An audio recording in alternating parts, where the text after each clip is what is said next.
actually prevented any fraud. Is that your assessment, sir?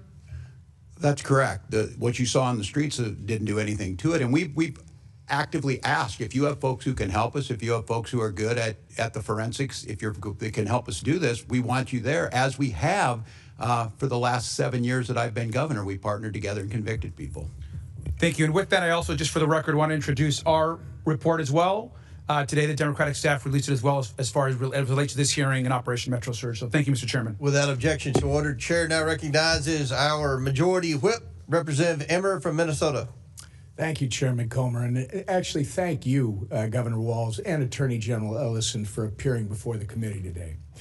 Gentlemen, let's see if we can agree on at least one thing today. Today's hearing is titled Oversight of Fraud and Misuse of Federal Funds in Minnesota. Can we agree that this fraud is a serious thing, Governor Walz? Yes or no? Can we agree on that? Yes, any fraud is serious. Thank you. Because it's interesting that you and I agree that it's a serious thing, considering the man sitting next to you, your Attorney General Keith Ellison, just 2 months ago said, quote, "This is a political matter. This is not a serious thing," end quote. Attorney General Ellison, is there an organized crime ring operating in Minnesota?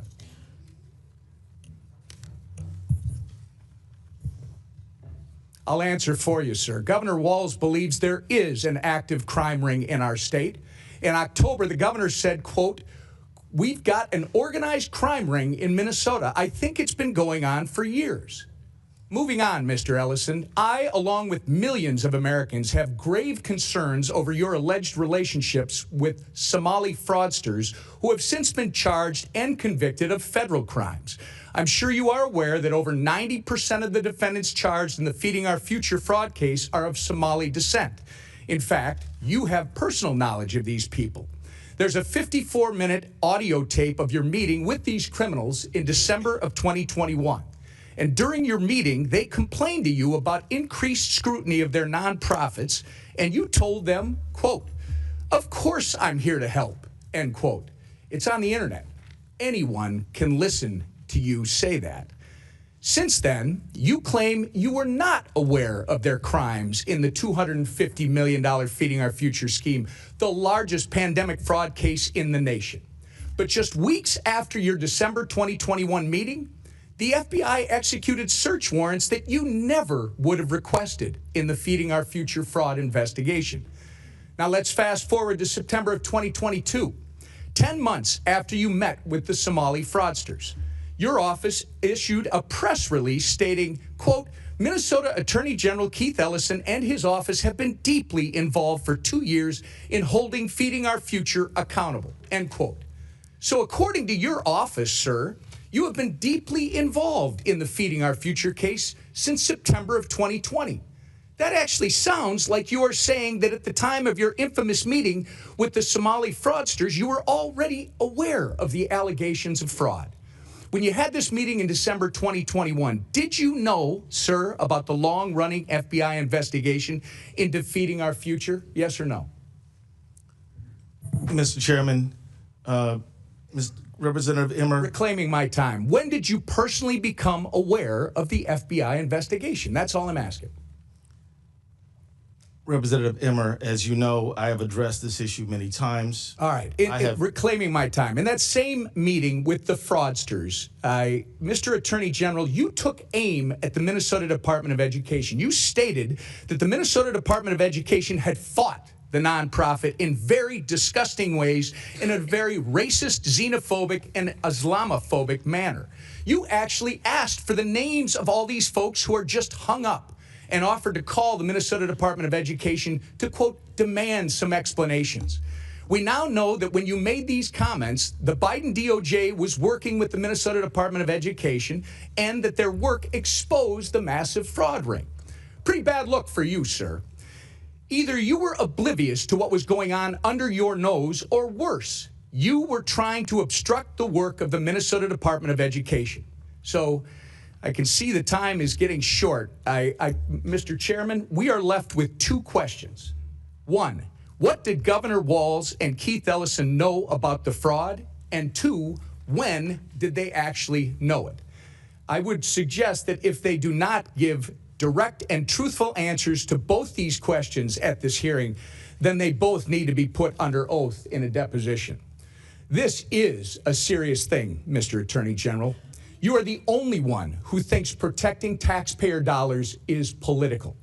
Mr. Ellison, my concern is that you actively obstructed this investigation in exchange for campaign donations, a quid pro quo. If these concerns are proven to be true, you should be disbarred and you should go to jail. I yield back. Gentleman yields back. Chair now recognizes Ms. Norton from Washington, D.C. Thank you, Mr. Chairman. It is critical that the federal government support people who need assistance with food, housing, and health care. Unfortunately, as long as the government provides these services, there will be bad actors trying to take advantage of them. We need to prevent and identify these fraudsters so that social services can reach those who need them. However, we cannot recklessly deny help to many people who need services because of a few bad actors. My Republican colleagues have now held 2 hearings to talk about fraud in one single state, but they have completely ignored the fact that the Trump administration is the most corrupt administration in history. If Republicans really cared about fraud, abuse, and holding criminals accountable, they would call them out. Donald Trump for firing 17 inspectors general. These internal watchdogs are the front line of rooting out waste, fraud, and abuse of federal agencies. The Trump administration has also retaliated against whistleblowers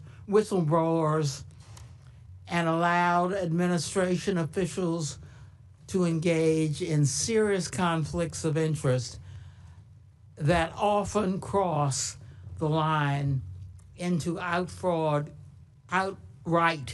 corruption. We need inspectors general, whistleblower protections, and rules prohibiting conflicts of interest to protect federal programs and make sure that people can get the services they need. Across the country, Americans are struggling to afford their health care, premiums, and groceries. The Trump administration should be strengthening the social safety net, not cutting the safeguards that catch the fraudsters taking advantage of it. And I yield back. Gentlelady yields back. I'll now recognize myself for 5 minutes. Governor Walz and Attorney General Ellison, my questions are going to be simple and direct. Governor Walz, you were inaugurated as governor on January 17, 2019, and have served in that role through 2 terms ever since, correct? That's correct, Mr. Chairman. During the time period 2019 and 2020, while you were serving as governor, isn't it true that state auditors and officials raised concerns about fraud and vulnerabilities in programs overseen by your administration? I can't confirm that, but I'm assuming we have always ongoing OLA. I'll take that as a yes. Those warnings were communicated to senior officials in your administration, including yourself, correct? I can't speak if it was directly. I think the correct answer to that would also be yes. Despite those warnings, you did not order a broad stop payment or suspension of payment in any program at that time, correct? We're not going to stop payments of feed children until we have the proof that things happen. In 2019, we did start taking action. I went to the legislature. Okay, Governor Walz, when fraud concerns were raised early in your tenure in the Child Care Assistance Program, did your administration stop payments at that time? The Child Care Assistance Program and the answer is no. When fraud concerns were raised... Would you like me to answer or not, Chairman? Well, it's yes or no. I want you to help. You've already answered the question. You said you didn't ever stop payments, and that's what the problem is, and that's what the Democrats are complaining about. Oh, my gosh, Trump stopped payments. Well, my God, lost billions to fraud in Minnesota. That's what this hearing's Mr. about. Chairman, you didn't stop payments because you didn't want to rock the boat. And when fraud concerns That's not were correct, raised, Chairman. when fraud concerns were raised in Medicaid, home and community-based services, did your administration stop payments? No, you did not.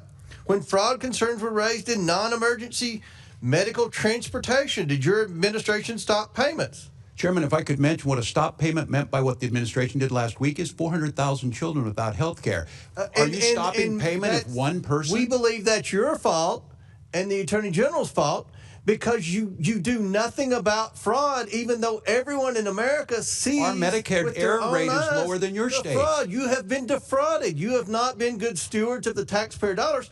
And the Democrat position is, well, keep the money flowing. The American taxpayers have had enough. I think that's a fair characterization. They want their taxpayer dollars spent wisely. We all support social programs. That's not a fair to the vulnerable, characterization. but if you're going to waste the money to fraudsters, then we have to stop and recalculate. We're not. We're putting them in jail when we can, Chairman. And some of these programs are crafted in such a way that there's a procedure to follow. And I'm with you. $1 is too much. I don't think there's a lot of difference here if you want to help us get at this. The question is it a sledgehammer? Is it a scalpel?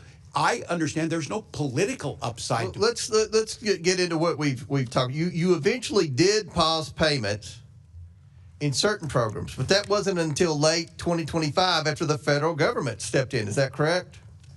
I don't think that's a fair characterization of stepped in. We've been partners in this and working on them. But let's move on. And that decision occurred only after large-scale fraud had already taken place for years. Now, Governor Walz, employees inside state agencies raised concerns about fraud and improper payments for years. Is that correct? Inside agencies, we've been prosecuting them for years. Yes. But they have raised concern. Agencies have raised concern about fraud in Minnesota, correct? For Each years. of those, yes, when they do and they're prosecuted. Yes. Some of those employees faced retaliation after raising those concerns. Is that correct? That is not correct, Chairman. Okay. Minnesota has strong whistleblower protections. Attorney General Ellison, you are the chief legal officer of the state of Minnesota, correct? Yes. Your office advises agencies on compliance with federal and state law, correct? Yes. Retaliation against whistleblowers reporting fraud is unlawful, correct? That is right. At any point during your tenure, did you tell state agencies to stop payments due to credible fraud allegations, yes or no? Sir, we prosecuted over 300 people in the Medicaid fraud area. 300, I would them. predict is a drop in the bucket, but you've never said to stop payments. That's It's one of the highest rates in the country, sir. Well, you have one of the highest fraud rates in the country in Minnesota. That's not true. And my office doesn't have the authority to do a stop payment. Right. We prosecute criminals when they're presented us by the agency. So the answer is no, unfortunately. No one's ever from your office said to stop payments until we can get the fraud under control. So to summarize, you both knew about fraud risk and payments continued. Our investigation has shown that whistleblowers who were alerted about the widespread fraud were ignored, sidelined, and even retaliated against. Only after federal authorities ultimately stepped in did you take any action. It's not this committee's responsibility to decide guilt or dole out punishment, but it's clear there was a massive failure of oversight and, quite frankly, a failure of leadership.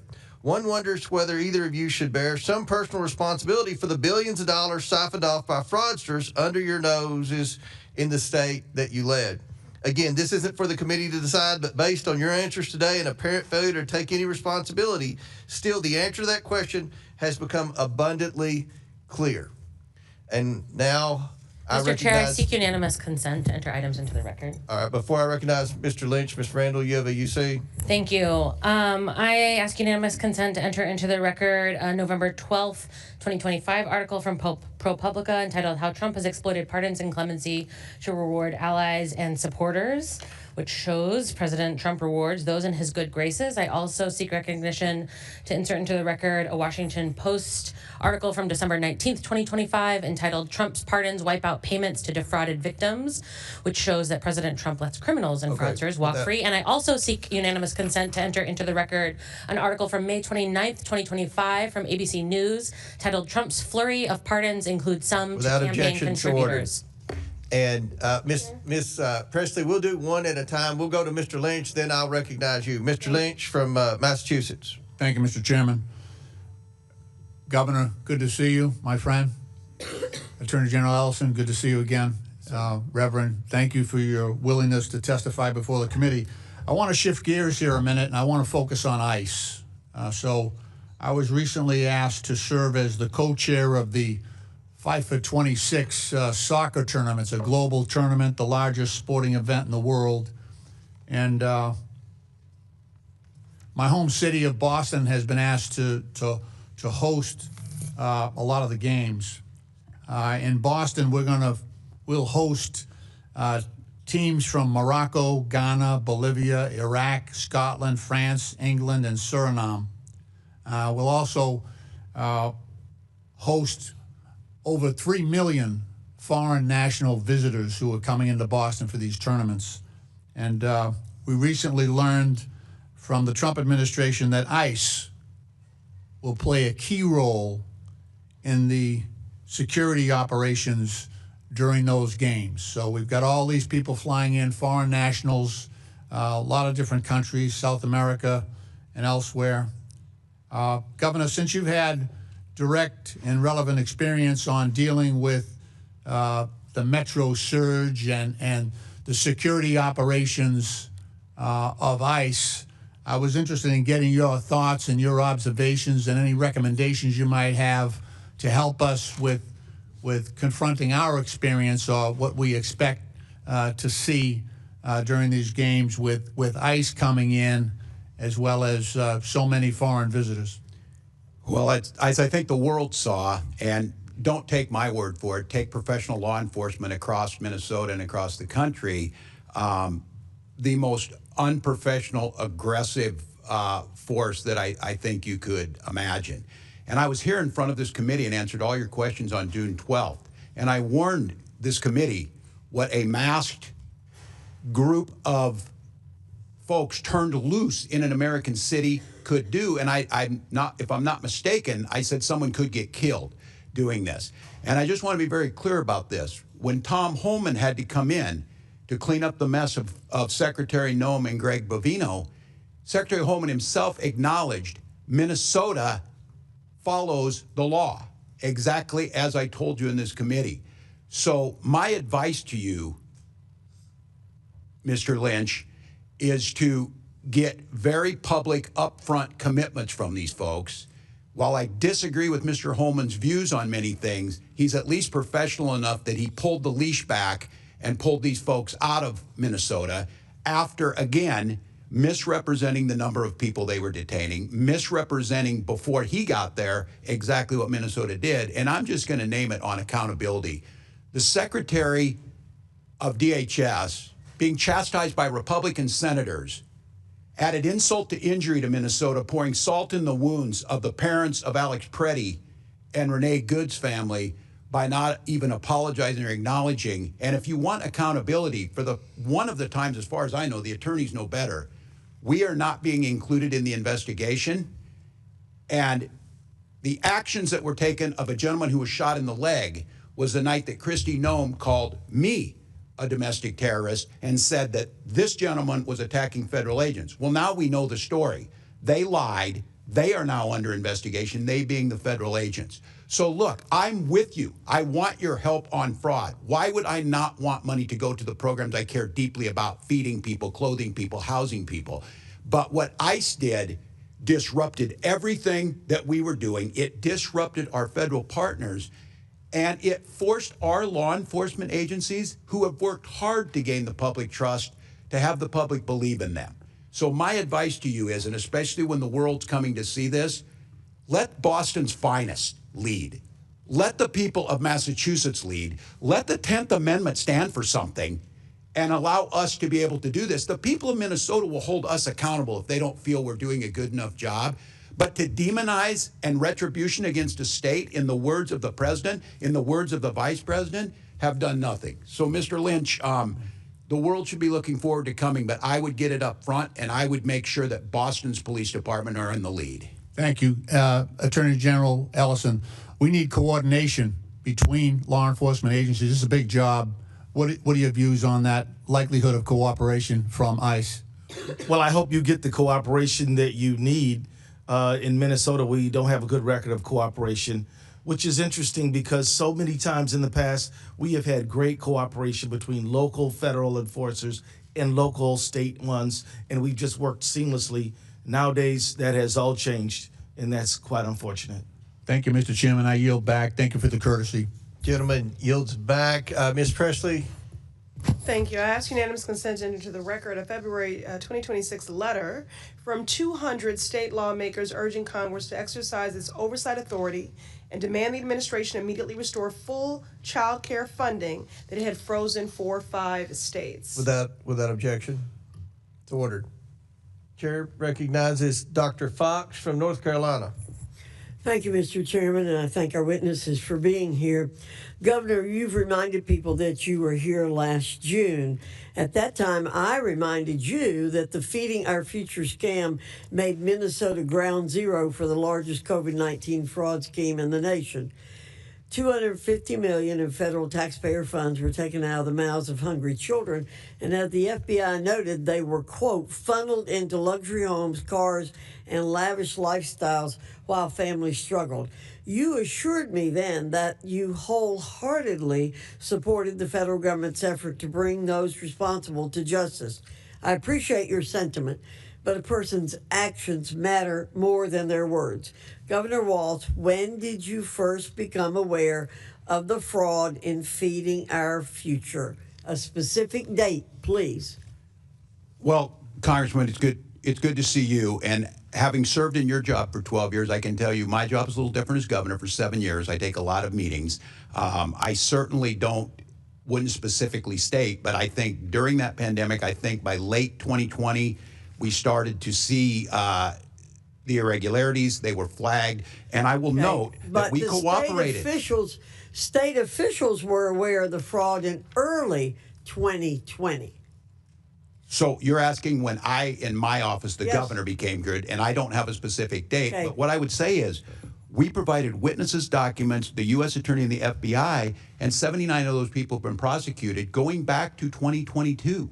Okay. Well, when I was chair of the Committee on Education and Workforce, I issued you a subpoena in September 2024 because you and your administration were not forthcoming about how your administration, quote, failed to identify what has been described as the largest pandemic fraud in the nation, end quote. In September 2024, you were aware of the Feeding Our Future fraud and your administration's handling of it, correct? Yes or no? 2024? Yes, by that time we had already put people in jail and had extensively investigated. This committee has testimony that the Minnesota Department of Education briefed your office about the Feeding Our Future's draft lawsuit and litigation hold on April 28th, 2020. Let me jog your memory. Is that correct? I can't speak specifically to that. And It was April 2020. That means Feeding Our Future received a total of over $200 million in federal funds after you and your administration knew about the fraud concerns. Why didn't you stop sending money to Feeding Our Future as soon as the fraud concerns were raised? Congressman, is following the program, we notified USGA under the Trump administration's first term. We had notified them, too, because it's a program administered out of USDA, and they were working to work through the process. Didn't you say you were fearful of political retaliation? No, I never said any such thing. I never said any such thing. Well, that's what we understood. You were afraid of political retaliation. So, given the size and scope of the Feeding Our Future's fraud, I think you and your administration would have been on high alert looking for additional fraud in the state. But after seeing the handling of Feeding Our Futures and its $250 million in fraud, it came as no surprise to learn that even more staggering amounts of fraud, estimated at up to $9 billion, were uncovered in the Child Care Assistance Program, the Minnesota Medicaid program, and other programs. How could you allow such massive fraud schemes in your state to get to this point? Congresswoman, we don't see anything by 9 million. Local press and everyone reports it about 300 million. But as I've said, if it's $1, it's too much. But we started in 2019 putting anti-fraud programs forward. After Feeding Our Future, we started going through and making sure every program had the integrity in it that it needed. And that's why you see convictions. That's why you see these programs Why did it take nearly 7 years for you to get engaged to stop the fraud? 7 years. We started in 2019, Congresswoman. It may be a surprise. If you arrest someone for stealing a car, other people are still going to try and steal cars. What we've tried to do is bring program integrity, but I'll go back to this. We're not going to shut down programs that have things that are going well in it, and we need to find that proper balance. And I've acknowledged that every year we're putting things in place. And Inspector Governor General, Walz, you did not do your job. You did not do your job. You did not protect taxpayer dollars. You allowed massive fraud. You and Mr. Ellison allowed massive fraud to go on in the state of Minnesota. And it is unfortunate, as somebody said, that you can't be held personally responsible at this stage of the game. I yield back, Mr. Chairman. Gentlelady yields back. Chair now recognizes Mr. Krishnamurti from Illinois. Thank you, Mr. Chair. Governor Walz, you've seen firsthand the brutal excessive force used by ICE and CBP agents in Minnesota. Unfortunately, we saw the same tactics employed in Chicago during Operation Midway Blitz. I want to turn now to ICE and CBP's horrific pattern of abuse. Secretary Noem went to our cities ostensibly under the guise of arresting, quote, the worst of the worst. But in Illinois, less than 3% of those arrested during Operation Midway Blitz had criminal histories. In Minnesota, the vast majority of those detained had never been in trouble with the law, correct? I believe that's correct, Congressman. There were also more than 170 cases this year where ICE and CBP detained U.S. citizens. U.S. citizens should never be detained by ICE, correct? That is correct. I would to hope we all could agree on that. Well, I hope so too. According to the Chicago Sun-Times, federal agents have pepper sprayed children, including this 1-year-old baby in Chicago. And children should never be pepper sprayed, right? I would hope we could all agree on that too. They should not. And according to The Independent, CBP agents dragged a 67-year-old U.S. citizen out of his car, breaking his ribs and causing internal bleeding. No person should be subjected to that kind of treatment, right? They should not, Congressman. Attorney General Ellison, let me turn to another topic. In President Trump's second term, ICE has become America's highest funded federal law enforcement agency with a budget of more than $85 billion. If ICE were an army, this budget would make it the 13th largest army in the world. Let's look at where that money has gone. Last year, DHS spent $172 million on 2 private luxury jets for Secretary Noem. I assume you're not aware of a stop payment on that particular payment, right? No, I'm not, sir. Republican Senator John Kennedy yesterday grilled Secretary Noem about a $220 million ad campaign featuring her prominently, including on this horse in front of Mount Rushmore. Secretary Kennedy suggested this was wasteful spending, and I agree. I assume you'd agree with that as well, right? I do. This gross misuse of funds must end now, and Secretary Noem must be held accountable. Not tomorrow, not next week, now. Chicago was ground zero for Secretary Noem's overreach when she launched Operation Midway Blitz. Chicago media reported that ICE and CBP agents had pepper sprayed a 1-year-old baby, shot at a pastor, harassed seniors, tased U.S. citizens, and even killed a person. It's clear that Midway Blitz was never intended to make Chicago safer. In December, ICE and CBP began Operation Metro Surge in Minnesota. Over 3,000 agents were sent to one state. There were military-style raids at child care centers. Children kept home from school. Adults postponing medical care. In Minneapolis, Renee Good and Alex Preddy, both U.S. citizens, were fatally shot by federal officers. It's clear that Operation Metro Surge was never intended to make Minnesota safer. But this is not isolated to just Illinois and Minnesota. Inside detention centers across the country, the suffering continues. Detainees report physical and sexual abuse, medical neglect, and pressure to self-deport. On top of that brutality, Kristi Noem is misusing funds to buy herself private jets and enrich her associates. Kristi Noem is testifying in the House Judiciary Committee today, but she must come before this committee to explain the rampant corruption and waste within her agency. DHS is out of control. There is no congressional oversight. I was denied entrance to ICE facilities twice in Illinois. There's no accountability. Secretary Noem has still not appeared before this committee, nor has she responded in a substantive manner to more than 12 letters I've sent her. There are no consequences. Noem is still the leader of DHS despite regularly breaking the law and abusing her authority.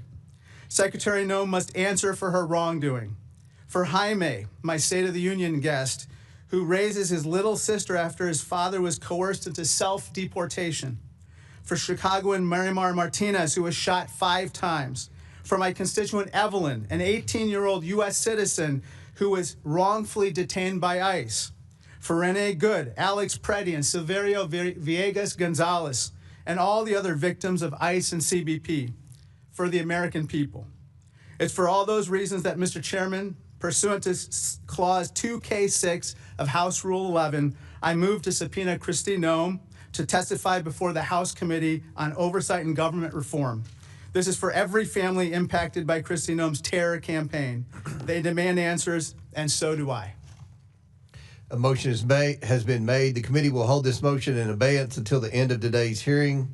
The committee will now proceed with today's hearing, and I want to remind everyone, I believe Kristi Noem's testifying in front of the Homeland Security Committee in the House today after testifying in the Senate yesterday. Chair, before I recognize Mr. Cloud, I believe Mr. Higgins has a UC. Yes, Mr. Chairman, I ask unanimous consent to enter into the record an interview from 2024, December 2024, the Minnesota Star Tribune with Governor Walz, noting the federal investigation into the Early Intensive Developmental and Behavioral Intervention Program, the EIDBI program serving autism patients. Since its first year of inception in 2017, growing from 1.7 million per year to over 400 million per year.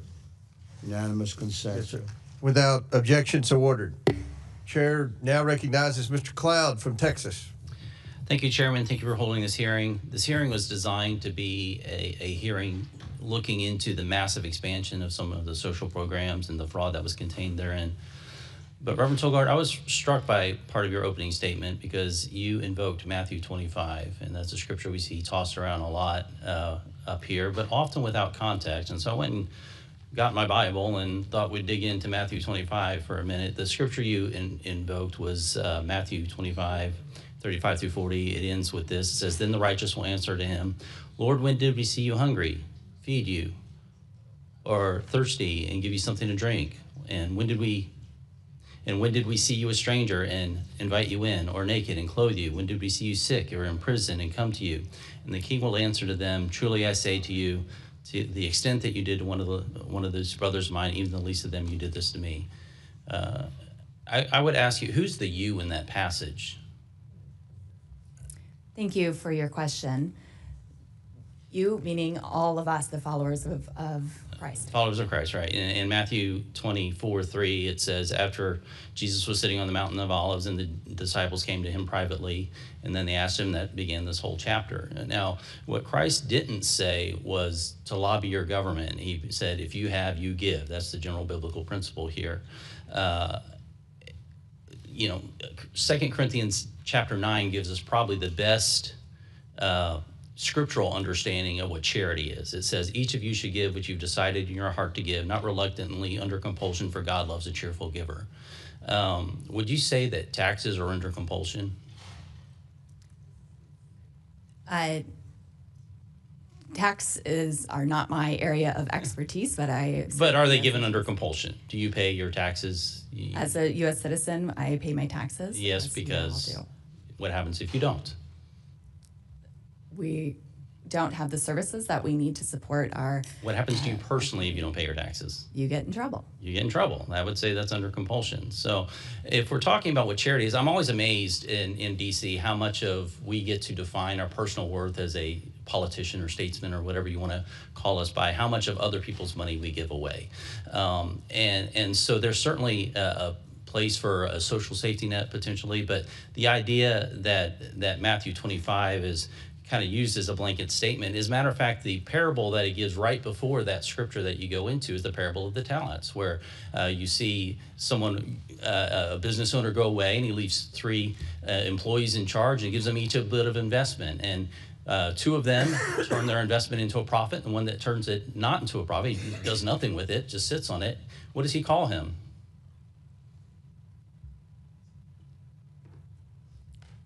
You're a pastor, right? Yes, I am, sir. I don't have that. He calls him a wicked and a lazy servant. And so, scripturally speaking, God expects us to do something with what he's given us. Now, Romans 13 talks about the purpose of government. Scripture is replete with, there's different institutions that each have a different thing. The primary job of raising our kids and taking care of our families and the institution of the family. The government has a different one. It says, for the one in the authority is God's servant for your good. But if you do wrong, be afraid. For the rulers do not bear the sword for no reason. They are God's servants to bring agent of wrath on the wrongdoer. Would you say that someone who commits fraud is doing wrong? We all are against fraud. Right. Is fraud theft? Would you agree that that's theft? Yes. As the 8th commandment says, thou shalt not steal. Would you recommend that someone in your church go into debt to give an offering in your church? No. Okay, so we have a massive program of fraud that's being paid for by taxpayers, and it's not really us paying it, it's really our kids and our grandkids that are paying it. And yet we continue to see this massive expansion, all under the taken out of context of what charity is being defined as. It's interesting, I find it odd that the left continues to bring up Matthew 25, because at the very beginning of that, right before he goes in that scripture that we talked with, it says, Matthew 25:32, all the nations will be gathered to him, and he will separate the people from one another as sheep and goats. He will put the sheep on his right and his goats on the left. And the king will say to those on his right, come in, you are blessed of the Father, take your inheritance to the kingdom. And those on his left, he will say, depart from me, you cursed, into the eternal fire prepared for the devil and his angels. So I would caution those who begin to use Matthew 25 to do so in the proper context, understanding that we have multiple biblical institutions, and they each have a purpose. The context here is vast. Mr. Chairman, I'd like to submit the entirety of Matthew 25 into the record. Without objection. Mr. Chairman, I also have a unanimous consent item. Without object, does anyone object to? Thank you. It's a Huffington Post. I didn't recognize you yet, Mr. Does anybody object to Mr. Cloud? Without objection, so ordered. Now I'll recognize Ms. Randall. Thank you, Mr. Comer. I'd like to enter into the record an article from the Huffington Post yesterday. Troops being told Trump's been anointed by Jesus to cause Armageddon in Iran. Without objection, so ordered. Well, we do want it. Let's recognize Mr. Connor, then I'll get Mr. Waukesha. Mr. Connor from California. Thank you, Mr. Chairman. Governor Walz, when I went to Minneapolis and was at Alex Preddy's memorial, I was struck that by the people there. I expected a lot of folks who were immigrants, and I expected or folks who were children of immigrants who looked brown like me. And there at the memorial were 4th and 5th generation Minnesotans, most of them white Americans, talking about how they face tyranny, how when they go to church, they were being followed by ICE agents. When they go to give a meal to an immigrant, they were being followed by agents. And I just had so much hope for our country seeing them there.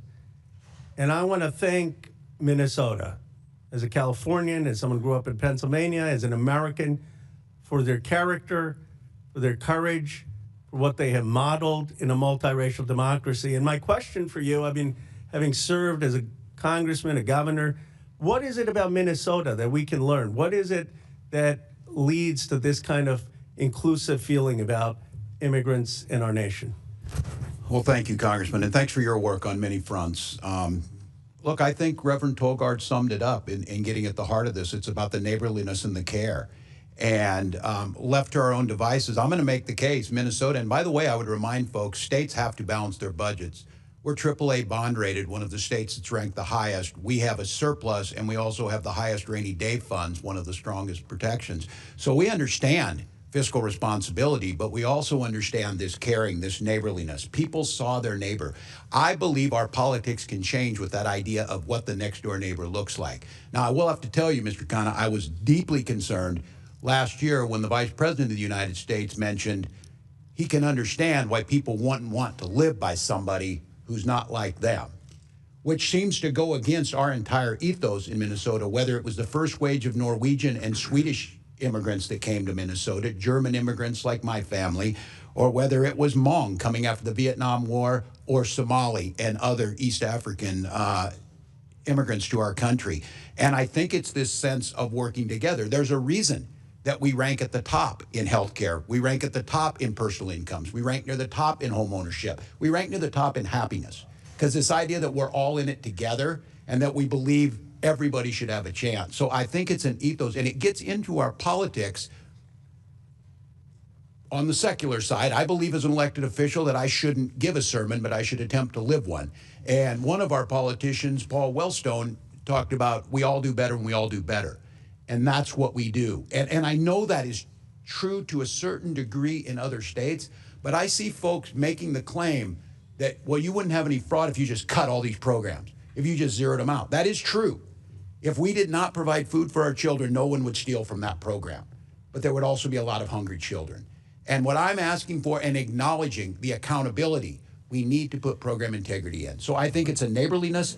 I think it's a historical point about caring for your own. And I think it's a clear understanding that if your neighbor does better, you're going to do better. Well, thank you, Governor. And obviously, fraud matters and budgets matter. But what really matters right now in this country are values. And I really appreciate your sharing that. Attorney General Ellison, in the brief time I have, you know, I just want to be clear about Somali Americans. Because when I was growing up as an Indian American, anytime someone who was of Indian origin did something wrong, every Indian American was concerned, you know. And I don't think people understand that if you aren't a minority, how that makes you feel. I understand there were 80 or 90 people who were Somali Americans who were involved in this, but there are 100,000 Somali Americans at least in Minnesota. And statistically, from all the studies I've seen, it is just factually untrue that Somali Minnesotans or Somali Americans commit more fraud than white Americans or Indian Americans or other Americans. And could you just speak to this, because it is so dangerous? And I don't even think on the other side people are doing that on purpose. But if you aren't an immigrant, if you haven't lived that or a child of immigrants, you don't know what that makes you feel. And can you talk about the Somali experience in Minnesota? You know, the reality is the Somali community in Minnesota has brought great things to our state. They have opened businesses. They've gotten professional degrees. They are great neighbors who volunteer and help their neighbors. They have been a benefit to our state. If you pick out a few people who've done wrong, sure, you can do that, but I can guarantee you, you can do that in any ethnic group at all in the state of Minnesota or anywhere in America. Thank you. Thank you both. All right, before I recognize Mr. Higgins, I'll recognize Mr. Walkinshaw for unanimous consent. Thank you, Mr. Chairman. And first, I just wanted to make a quick correction. You said Secretary Noem is before the Homeland Security Committee today. That's not true. I'm a member of the committee. She was with us a couple months ago, but not scheduled. With that, I ask unanimous consent to enter into the record a September 22nd, 2025 article from Reuters titled "Trump Aide Homan Accepted $50,000 in Bribery Sting Operation," which shows the Trump administration is willing to cover up blatant corruption of its officials. Without objection, so ordered. Chair now recognizes Mr. Higgins for Louisiana. Thank you, Mr. Chairman. Gentlemen, ma'am, thank you for being here today.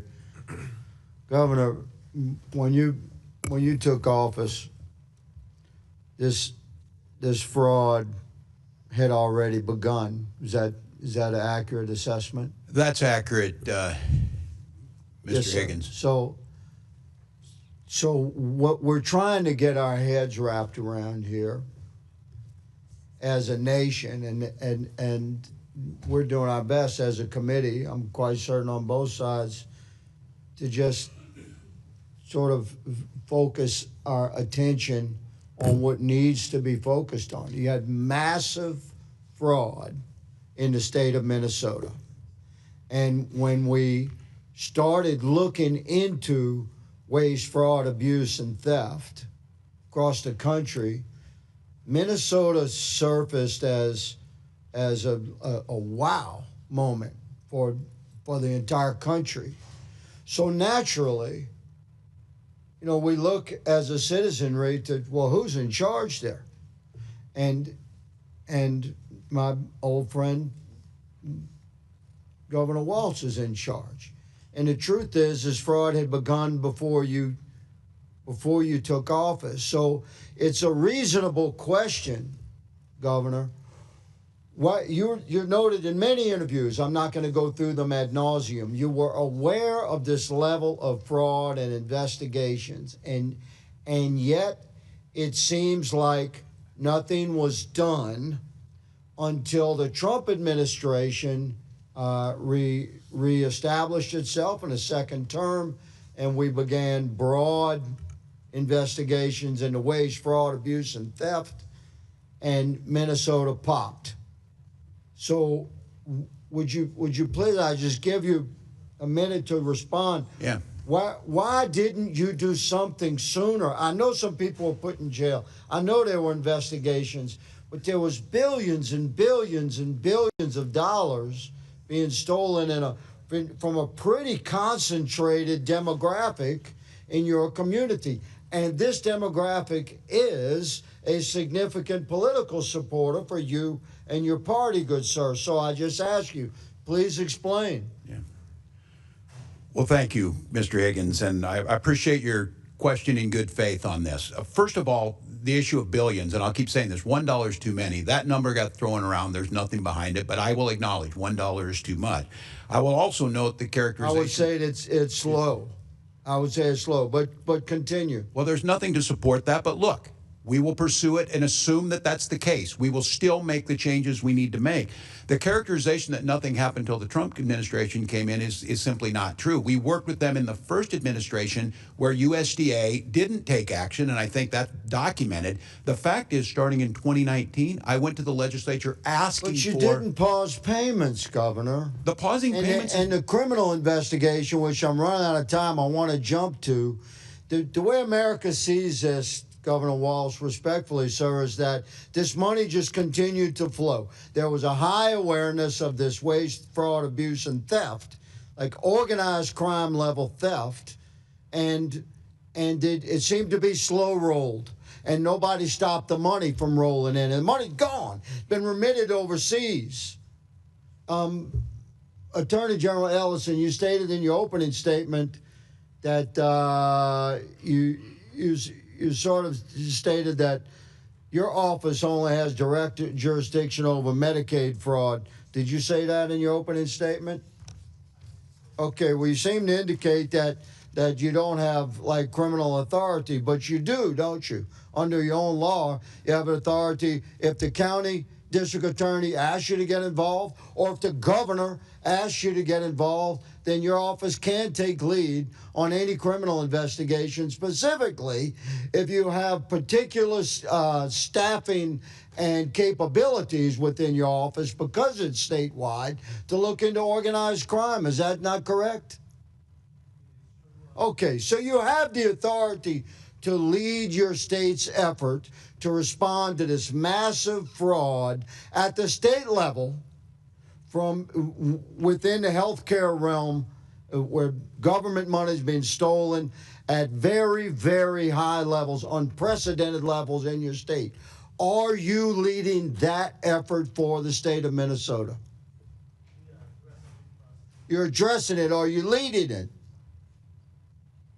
Are you leading the effort? We are leading the effort to prosecute Medicaid fraud in Minnesota. I'm not talking about Medicaid fraud. Don't hide behind that. You have the authority to prosecute anything criminally that the governor asks you to. And this thing is big. I'm giving you an opportunity, sir. Are you leading the criminal investigative effort into this massive fraud across the board in the healthcare spectrum in the state of Minnesota or not? We are following the law. And you are not leading. You're not leading. I'm going to say, Mr. Chairman, that the Attorney General of the state of Minnesota should resign. I yield. Thank you. Gentleman yields back. Before I recognize Mr. Frost, I want to, Mr. Waukesha, you were right. She's not testifying in Homeland Security. Kristi Noem's testifying in Judiciary. I knew she was here somewhere today, so you were right. I misstated the wrong committee. Chair now recognizes Mr. Frost from Florida. Thank you so much, Mr. Chair, and I have unanimous consent called Fraud Focus. Why is Trump granting clemency to convicted fraudsters? Without objection, so ordered. Thank you all for being here. The whole world has witnessed unprecedented and extreme immigration enforcement tactics this year in Minnesota. After the murder of Renee Nicole Good and before the murder of Alex Preddy, President Donald Trump posted on Truth Social that, quote, "The day of reckoning and retribution is coming." Governor Walz, the dictionary defines retribution as punishment inflicted on someone as vengeance for a wrong or criminal act. Based on what we've seen play out in Minneapolis, what is the problem with the President of the United States directing agents to carry out retribution? Well, yeah, thank you. And this is certainly troubling because under the guise of fraud, which we all want to tackle, we were subject to, as you saw, the largest invasion of a state by the federal government, I don't know, in certainly any of our lifetimes.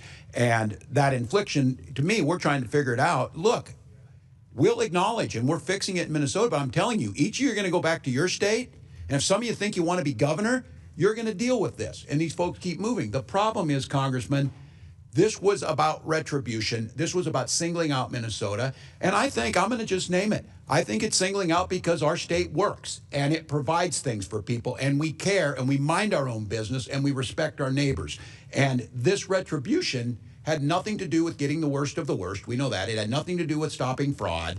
And we were subject, we being Minnesotans, for over 10 weeks. And I want to note, just before, and I'll yield back on this, Congressman, I think this is important to note. The gentleman from Illinois noted that Midway Blitz, the damage it did to Chicago. There were 500 agents on the ground in Chicago. Kristi Noem testified yesterday there's still 650 in Minnesota. It is not over. This is not ancient news. This is not looking like everybody moved on. Minnesotans are still experiencing this. It's bad for our communities. It makes our people less safe. It's terrorizing our streets. Yes. Reverend, what has been happening in your community when individuals try to record federal agents? Thank you for your question. Individuals who have tried to record federal agents have been told they cannot. They have been asked for taken pictures of their license plates. They have been followed. They have been subject to fear intimidation tactics by ICE agents. And one of the only reasons that really the world knows about what's going on in Minnesota is because of our Constitution and the right to be able to record law enforcement and federal agents. Those videos and the videotapes have been in part the reason why we know what's going on. Trump administration officials have suggested that observing or identifying federal agents is, quote, doxing or, quote, assault. We know federal agents have followed observers to their homes. We know protesters have been pepper sprayed. We know people have been violently detained who were filming them without bystanders having cameras who know how the murders of Renee Nicole Good and Alex Preddy by ICE agents would have been handled by this administration. They have already tried to lie about these murders, even with footage. After Alex Preddy was murdered, Stephen Miller said he was, quote, a domestic terrorist who tried to, quote, assassinate federal law enforcement. Kristi Noem said that he committed an act of domestic terrorism, and the President of the United States said that he was an agitator and perhaps an insurrectionist. Reverend, the last thing I want to get to that I think is really important. I grew up in the church, and I used to wear one of the What Would Jesus Do bracelets, mainly because I used to curse a little too much when I was little, and then I would, like, snap myself when I cursed. Either way, nowadays, I think less about what would Jesus do, and I think more about what would happen to Jesus in this country. And I just wanted to give you a moment to talk about what you think would happen to refugees Mary and Joseph as they come to our border. Would they be separated from their child? I mean, what does this look like? Such a good point, Congressman. And yes, Jesus was himself a refugee, as were his parents. And yes, I fear that they too would have experienced the harm and cruel treatment that Minnesotans have been experiencing at the hands of our government. What do you say to the people who hide behind the Bible and wrap themselves in the flag to say that what is going on in our country right now with ICE, terrorizing our communities, ripping our neighbors, ripping families apart? What would you say to people like that? I think, again, Matthew 25, where are we in this moment? It should be on the side of the least, the widow, the orphan, the hungry, the homeless, and that as people of faith and moral conscience, history will tell what side we stood on, but our actions today will show true love of neighbor. Thank you. I yield back. Yields back. Before I recognize Ms. Mace, Mr. Grofman, I believe, has a UC. Yeah, I'd like to submit for the record Hit the button. I'd like to submit for the record something called Minnesota Financial and Compliance Report on Federally Assisted Programs for the year ending June 30th, 2024. Without objection, so ordered. Chair now recognizes Ms. Mace from South Carolina. Thank you, Mr. Chairman, and good morning, gentlemen. Thank you for being here today. Governor Walz and Attorney General Ellison, you have presided over one of the worst government fraud scandals in American history. This was money intended to feed hungry children, help kids with autism, provide food and shelter and health care to the needy, and more. You both allowed billions in these American taxpayer dollars to be pillaged and plundered by Somali pirates. You knew this was happening, you chose to do nothing about it, and in some cases, you even enabled it. Attorney General Ellison, you even profited from this fraud by taking campaign donations from these Somalians after pledging to help quash the investigation into them. I find your behavior despicable. My questions this morning, my first go to Governor Walz, and I hope you learned some lessons from your last hearing with me on the Oversight Committee. Have you learned anything since I then? did, that if I didn't speak up, 2 of my people would be dead, Congresswoman, and I warned you. Okay, Governor Walz, what is a woman? Have you learned that lesson? Do you know what a woman is? I'm the governor of Minnesota, Congresswoman. Do you know what a I'm not woman here is? to be your prop for your obsession. So I if you taught middle can't school your define what a obsession. woman is, you certainly can't define what fraud is. If you can't even define what a woman is, you can't define fraud. How much money was spent on autism in Minnesota in 2017, Governor? I don't have those numbers in front of me, Congresswoman. Did you prepare for this hearing today? Did you I do did. any preparation I for take this hearing Congress today? seriously. And you've seen the numbers about autism fraud in Minnesota. So we're going to do some Minnesota math with you today, okay? Are you ready? How much money was spent on 2017 for autism in Minnesota? How much? I don't know. I wasn't the governor. Okay.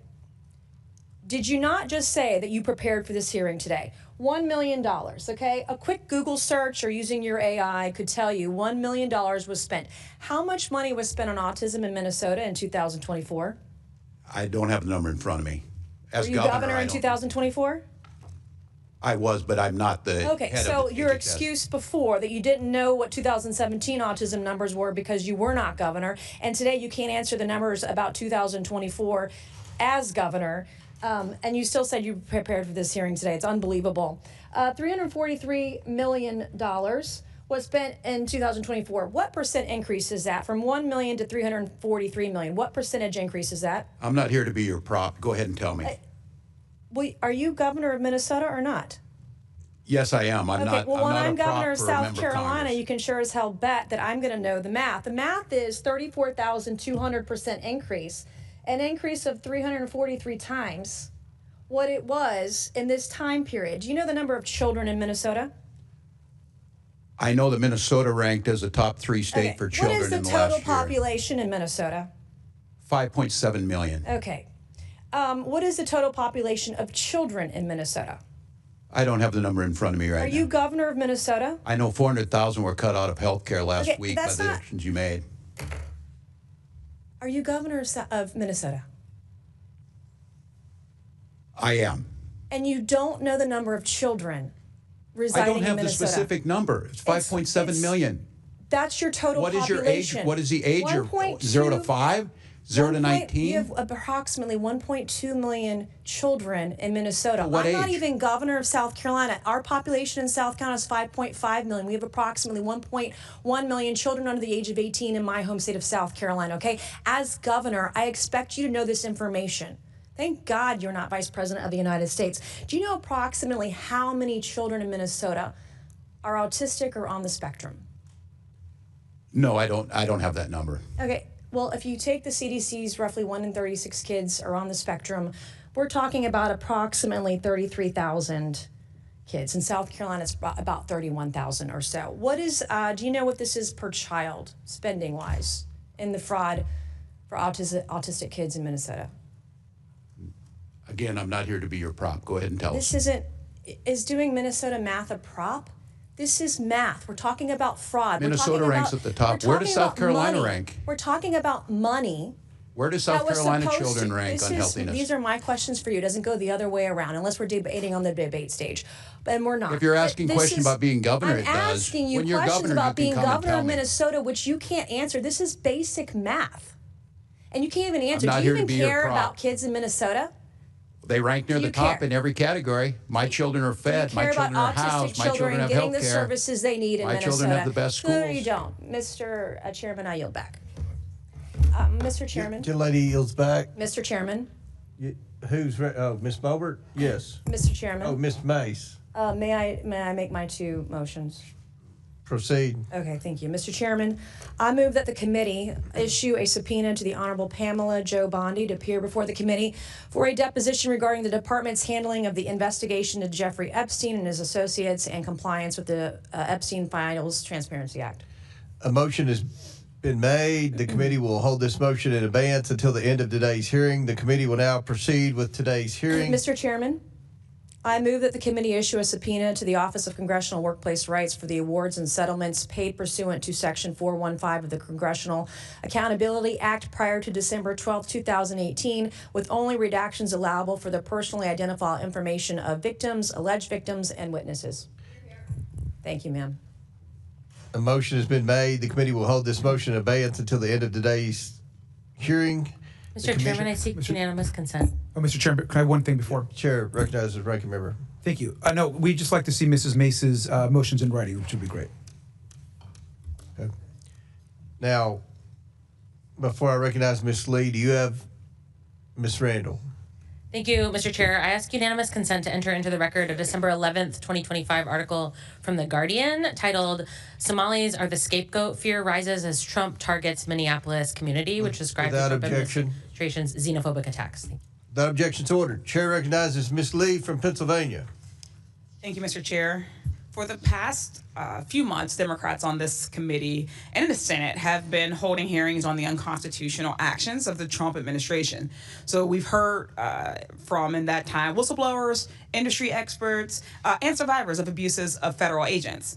They spoke about warrantless searches that they have been subjected to, including federal agents bursting into their homes with guns.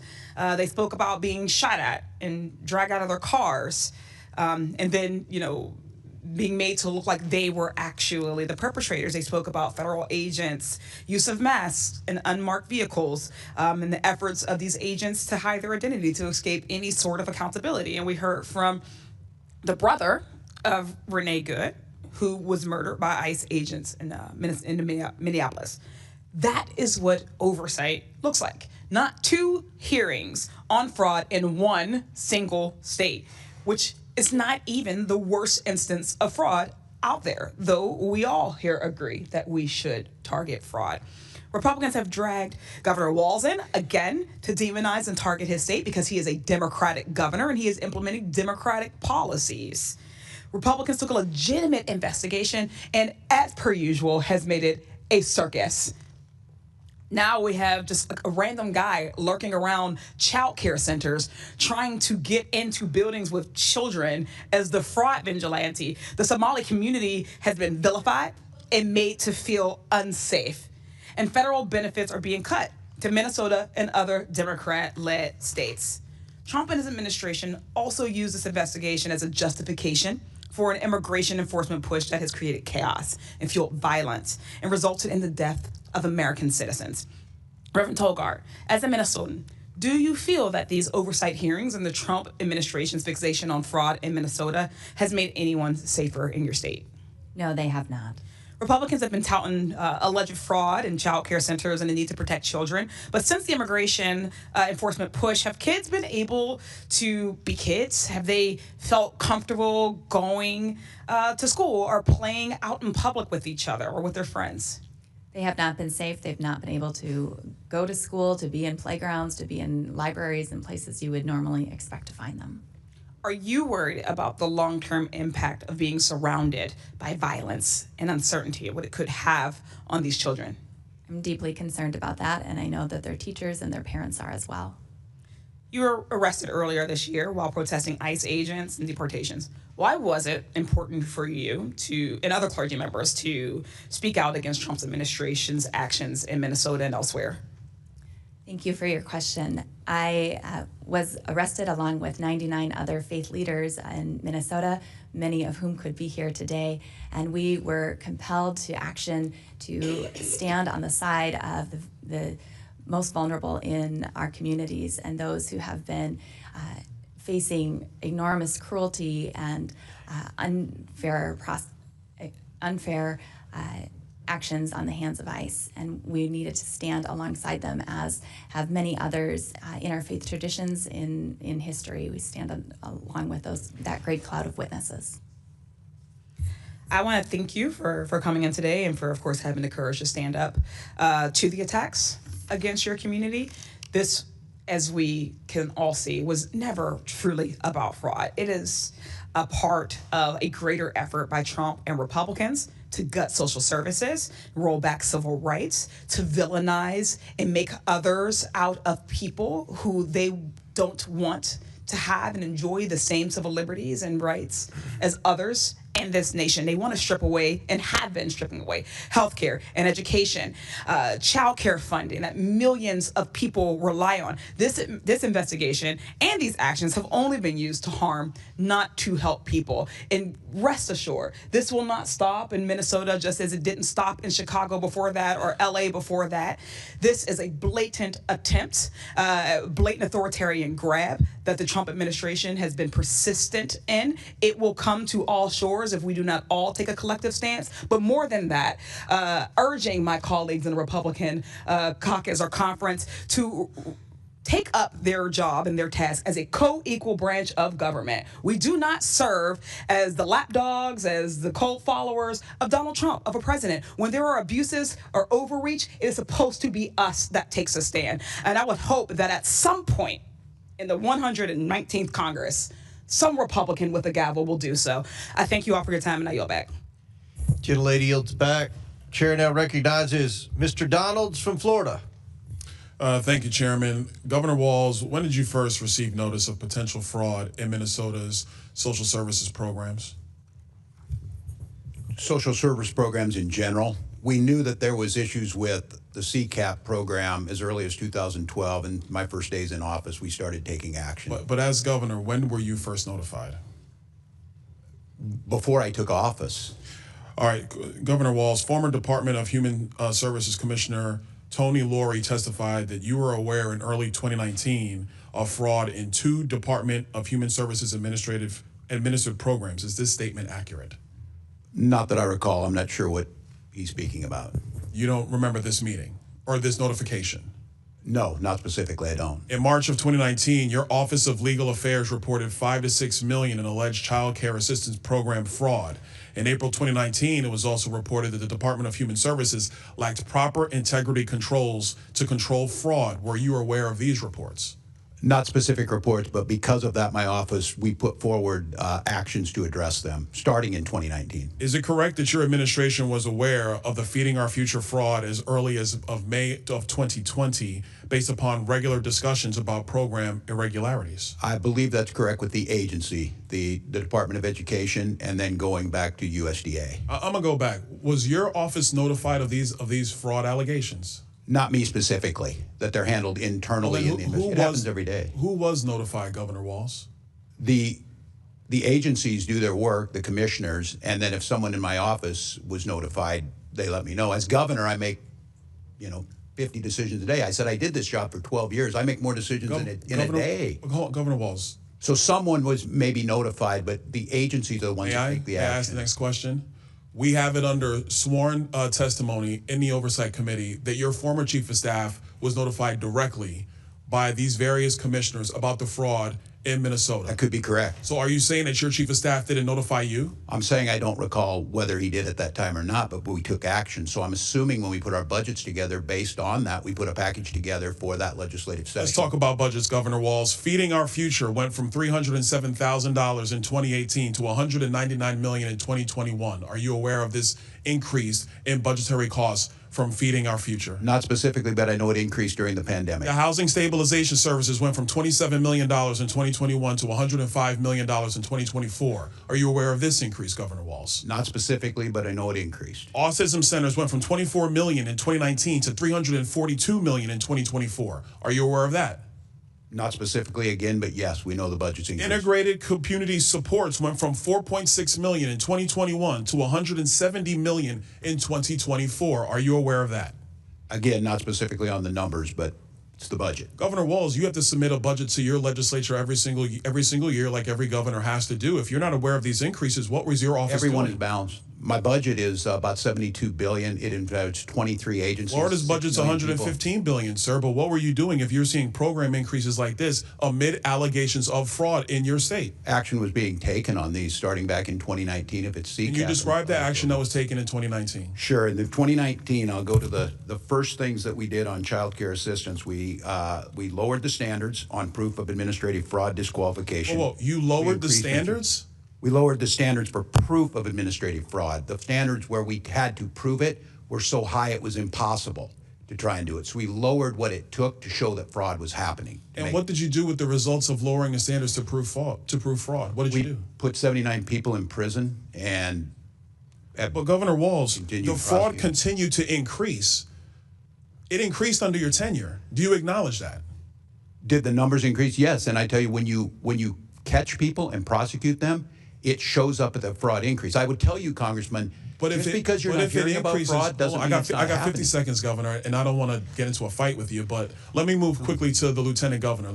Peggy Flanagan's your Lieutenant Governor, is that correct? That is correct. Does the Lieutenant Governor go on the ticket with you, or are they elected by themselves on a ballot in the state of Minnesota? It's on a ticket. It's on a ticket.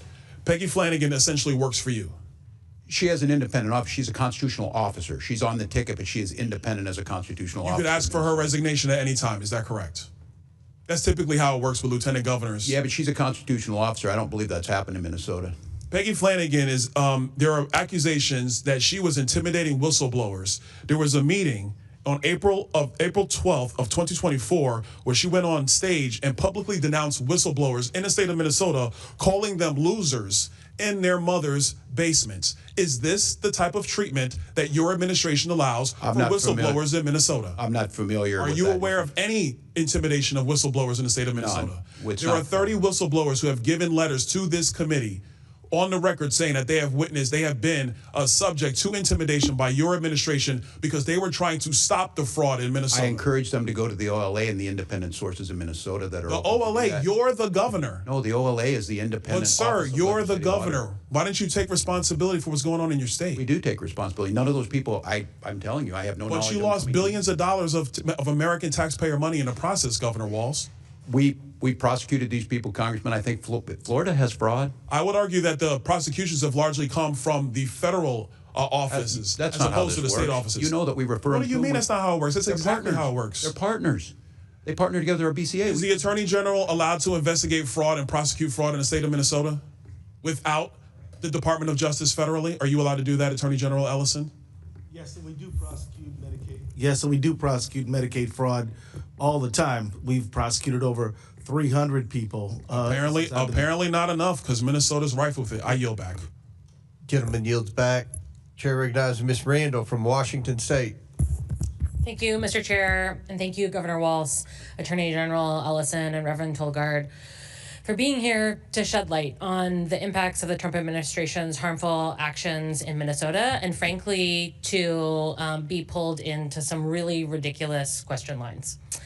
The escalation in attacks from this administration on social services programs in democratically led states like Minnesota, on the heels of the big ugly law's billions of dollars of Medicaid cuts last summer, is clearly devastating our communities.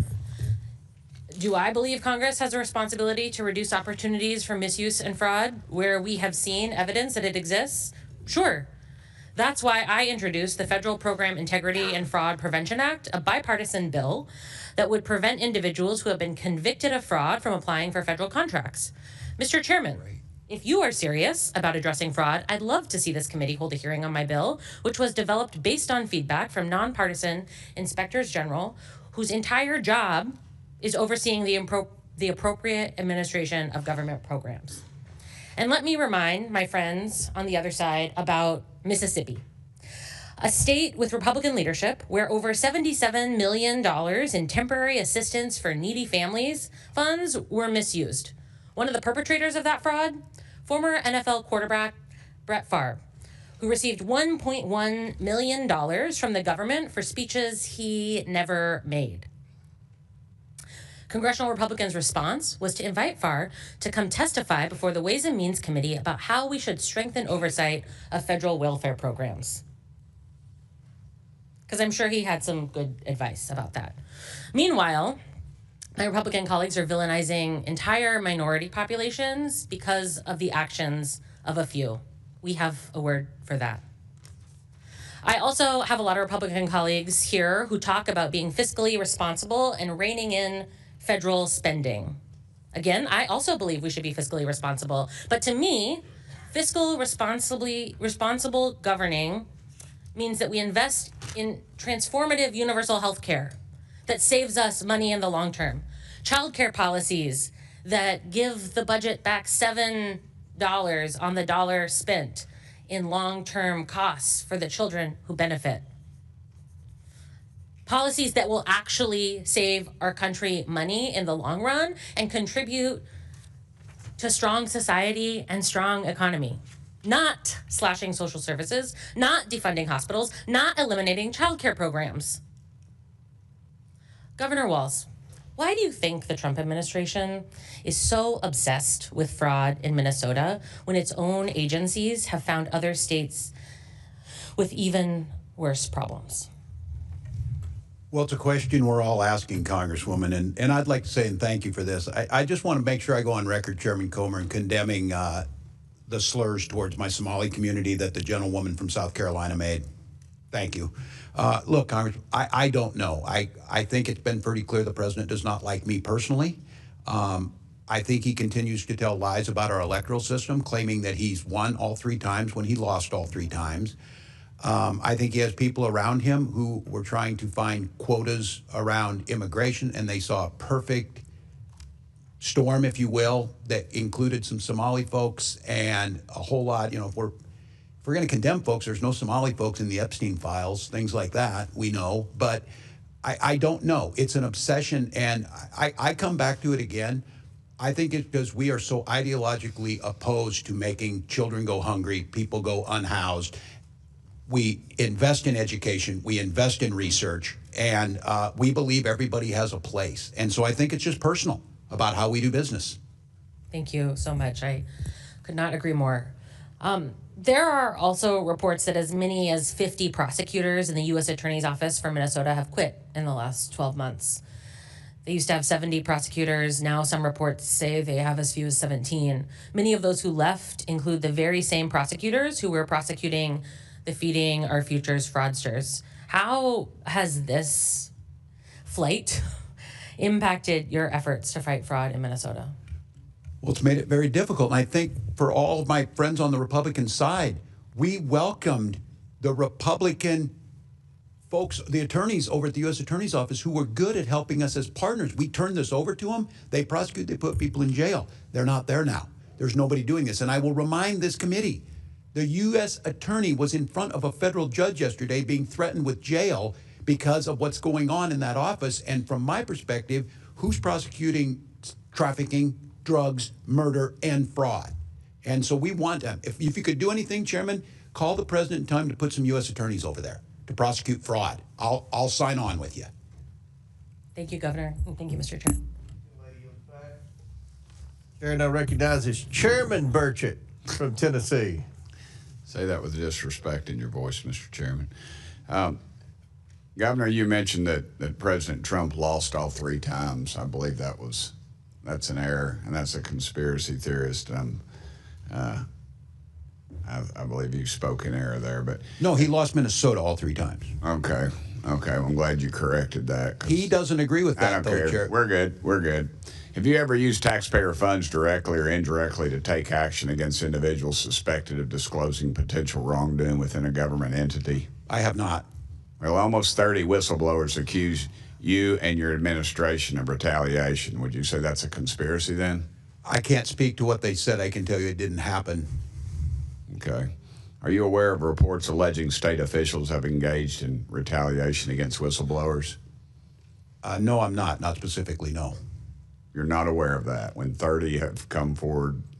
Okay. I am not. I believe these are Okay. internet. We have options. The OLA, we have independent folks that they can come to, and I encourage them. It's against the law in Minnesota. I have executive orders. It's against the law here, but it doesn't stop it.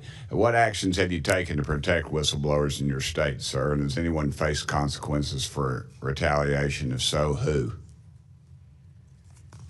Well, in Minnesota, we have nonpartisan legislative auditor. We have zero tolerance. The Minnesota Whistleblower Protection Act prohibits retaliation. I signed executive order in 2025, added protections. The law explains and clarifies protections around what reports are protected and who can report issues. They're strong. When I was here, I was an advocate for the IGs, and I think that's well known in my 12 years here that we need them. Okay. Well, a whistleblower told our office that her supervisor at the Minnesota Department of Health and Human Services threatened to make her job difficult. And the supervisor that did that later received a promotion. Would that surprise you? And can you confirm if this account is accurate? No, I can't confirm it, and I don't make HR decisions, but when I'm being very clear about this, there's a zero tolerance for whistleblower retaliation in Minnesota. Can you, how can any agency combat fraud when retaliation goes unchecked? It makes it more difficult. That's why we don't allow it. Do you think that the fraudsters sent stolen funds to Somali terrorist groups? Pardon me? Do you think that any of the Somali folks that received funds sent any of that money to any of the stolen funds to Somali terrorist groups? There's been reports done and investigations done on this, and I don't believe there's any proof to support that. Okay. Mr. Attorney General, do you recall a December 2021 meeting with individuals connected to Feeding Our Future, during which you stated there will be cases that you know, I want you to feel free to call me directly, and then I call up and what's the problem? And let me tell you, just letting the inquiry from AG is sometimes enough to make people knock it off. Congressman, yeah, I was at a meeting like that. Let me just say that I've reported on this numerous times. I've been in front of a committee in the Senate. I'm here today. I was in front of a state House committee. This is a widely discussed matter, and I've been fully transparent. But let me just be clear. These people were fraudsters, as everyone here agrees. They were liars. They lied to me. They lied to courts. They lied to everyone. And I would like you to know that I do meet with community meetings all the time. I mean, it's a regular part of my job. Nothing unusual about me meeting with people. Nothing unusual about me telling people if you got a problem, my office will try to help you. But these people were liars and fraudsters. Okay. The main thing is I'd like you to know is that we're down so many federal prosecutors that it has put our ability to hold these people accountable definitely at a loss. Yes, sir. 8-hour days do get long. In September of 2022, you issued a press release titled, "For 2 years, Attorney General Ellison's office has held Feeding Our Future accountable." Does that sound familiar? Thank you for the question, Congressman. Let me tell you, the Department of Education... Does it sound familiar or not, sir? It certainly does. And the Department of Education... How much did you receive in campaign contributions from individuals charged in the Feeding Our Future case? Every campaign donation I got was returned to all authorities. Okay. Everybody knows about the $250 million in fraud for Feeding Our Future case, which was prosecuted by the U.S. Attorney's Office in Minnesota. But there were just two other large site sponsors that you settled with instead of prosecuting them. Why did you not prosecute Partners in Quality Care or the Gar Family Services? Because my office doesn't have jurisdiction to prosecute in those cases. Well, you allowed them to dissolve, but no one was prosecuted.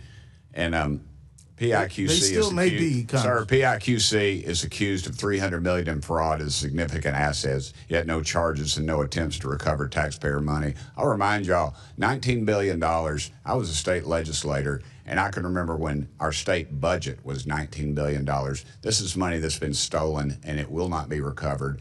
And you all are to blame, and every dadgum one of you all ought to step down. Thank you, Mr. Chairman. Gentleman yields back. Before I recognize Mr. Bell, Mr. Donald, you have a UC? Yeah, I ask unanimous consent to enter into the record an op-ed from the Minnesota Star Tribune, authored by Jim Nobles, the former Minnesota legislative auditor, dated December 29th, 2025. Without objection, so ordered. Chair recognizes Mr. Bell from St. Louis.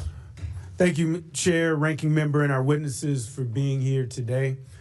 My Republican colleagues have called this hearing today once again to divert the public's attention from the dangerous threats that they themselves have created for the American people.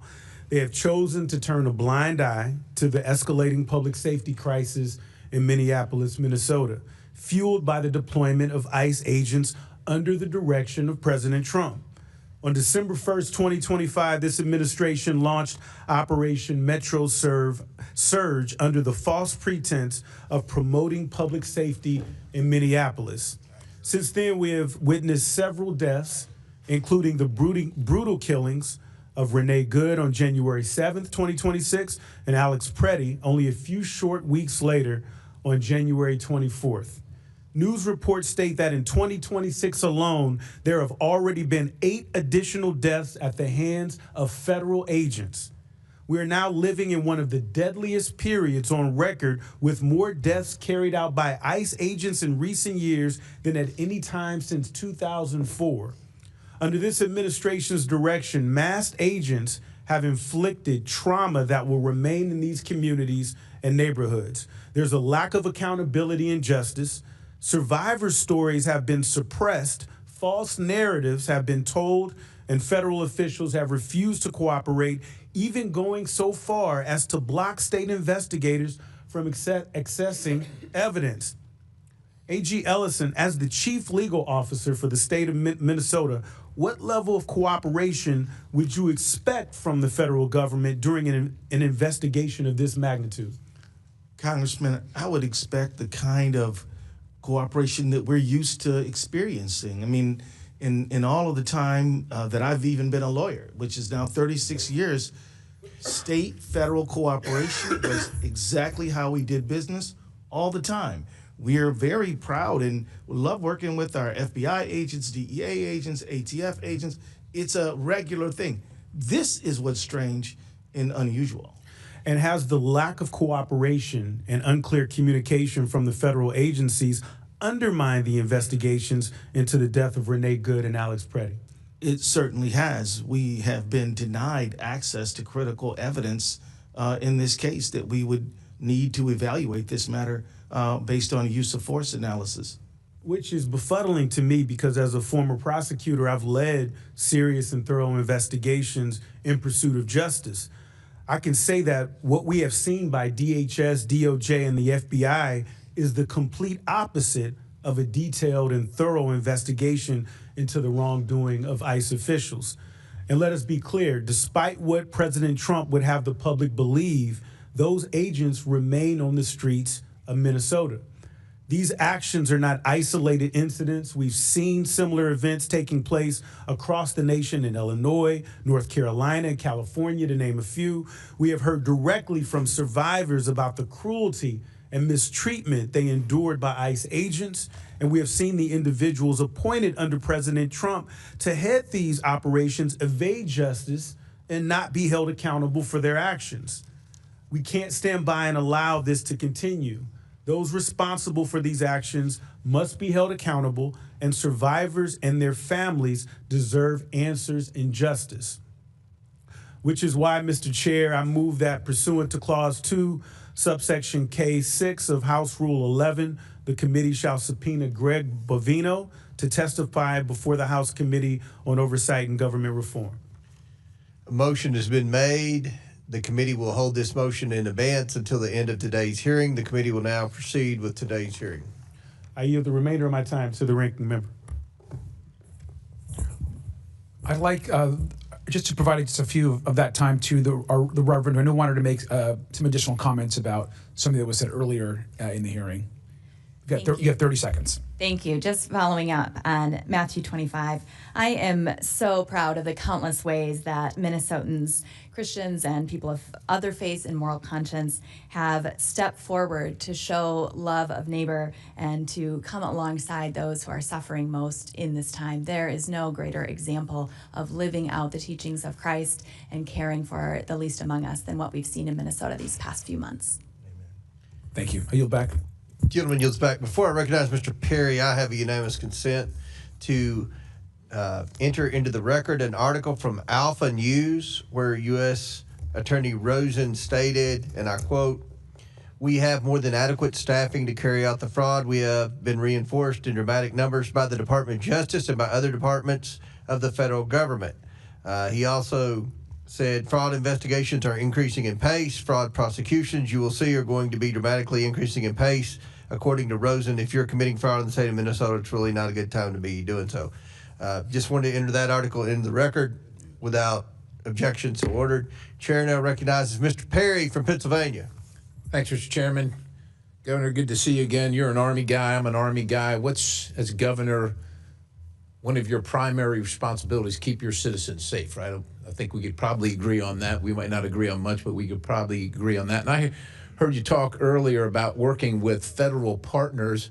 There's a lot been discussed here about fraud of various kinds, but I want to talk about something that seems to me, quite honestly, a dereliction of duty, or certainly a huge lapse in judgment. And you were governor in October of 2023, right? Just want to make sure we're on the same page here. And you signed the Minnesota Driver's Licenses for All Act. Is that correct? That's correct. That's correct, right? So now, look, I'm not going to hold you to knowing every single thing in these laws. There's a lot of paragraphs and wording and so on and so forth. But under your law that you signed, it prohibits the disclosure of information contained in the license or identification card applications for enforcing Title VIII of the United States Code. Just to make sure, are you familiar with what Title VIII deals with? I'm not specifically. Okay, so it deals with immigration, nationality, and aliens. Particularly, the law that you signed eliminates the requirement for Social Security numbers or proof of lawful presence.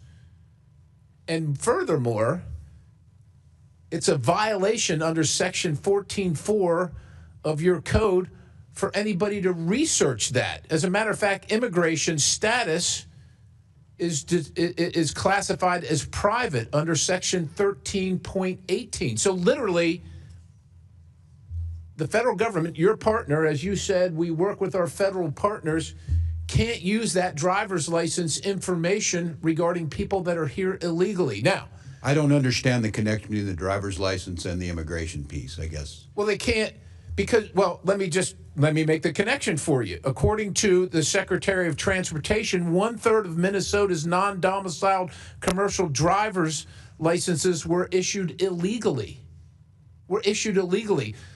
Do you have a video ready to play for me? Can you play it now?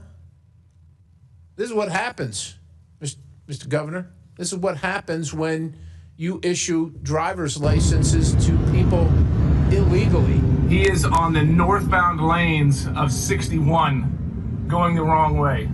You can see I'm going southbound on 61. He's in the northbound lanes on Highway 61. And crossing over there.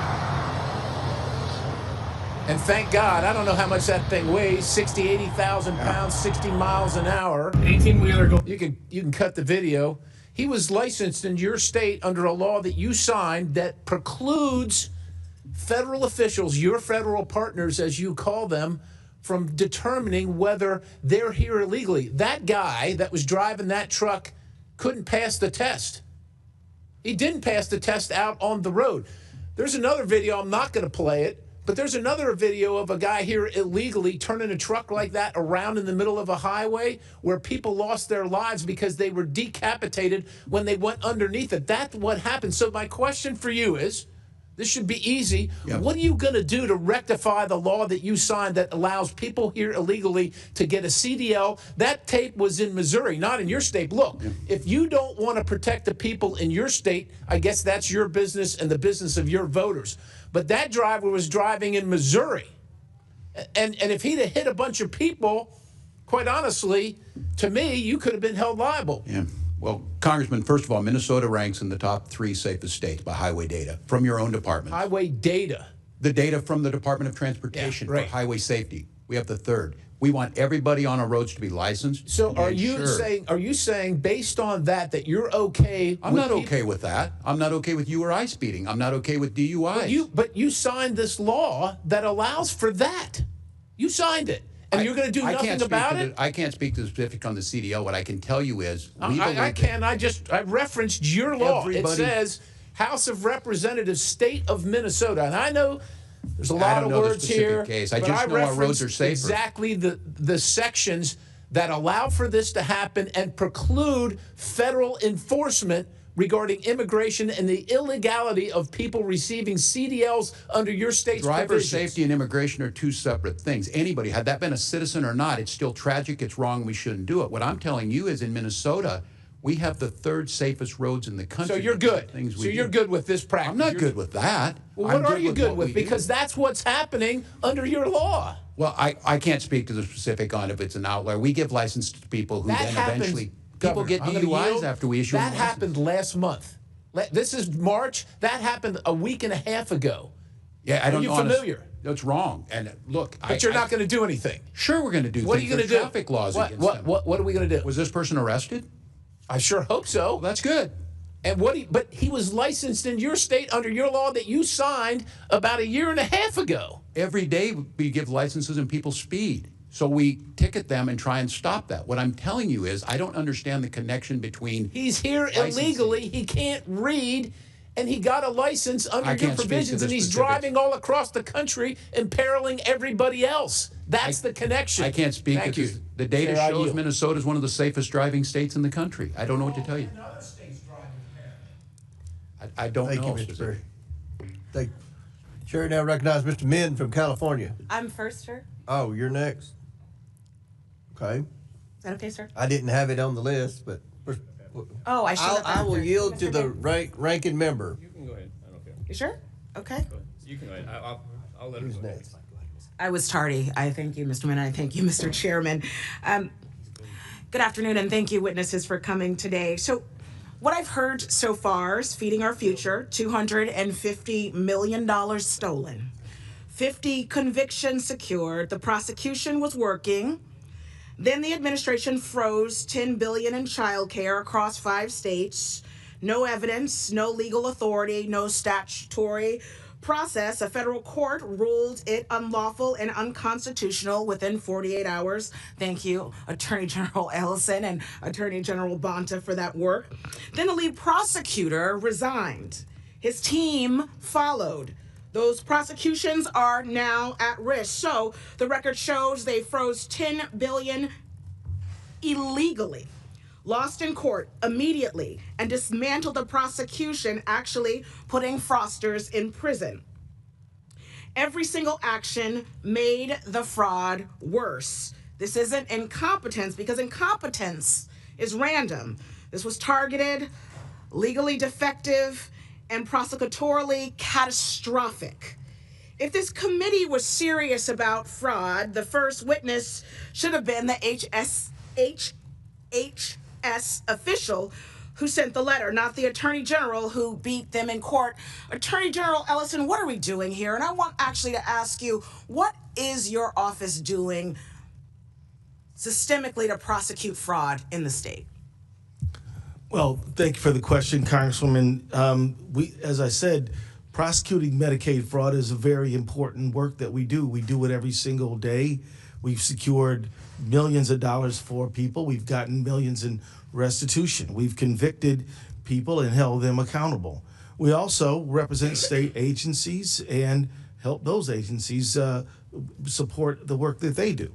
The fact of the matter is that this work we do to stop fraud is helping to protect public money. We're proud of it, and we also support federal prosecutions by providing them with information that they need to prosecute fraud, which we have done and will, of course, continue to do. So, sir, tell me this. How has the ability to prosecute that fraud and social services programs been affected by this administration? Well, it has been devastated by the actions of this administration. This administration has cut the number of prosecutors, but also has redirected FBI agents to do immigration as opposed to... Why have they cut those prosecutors?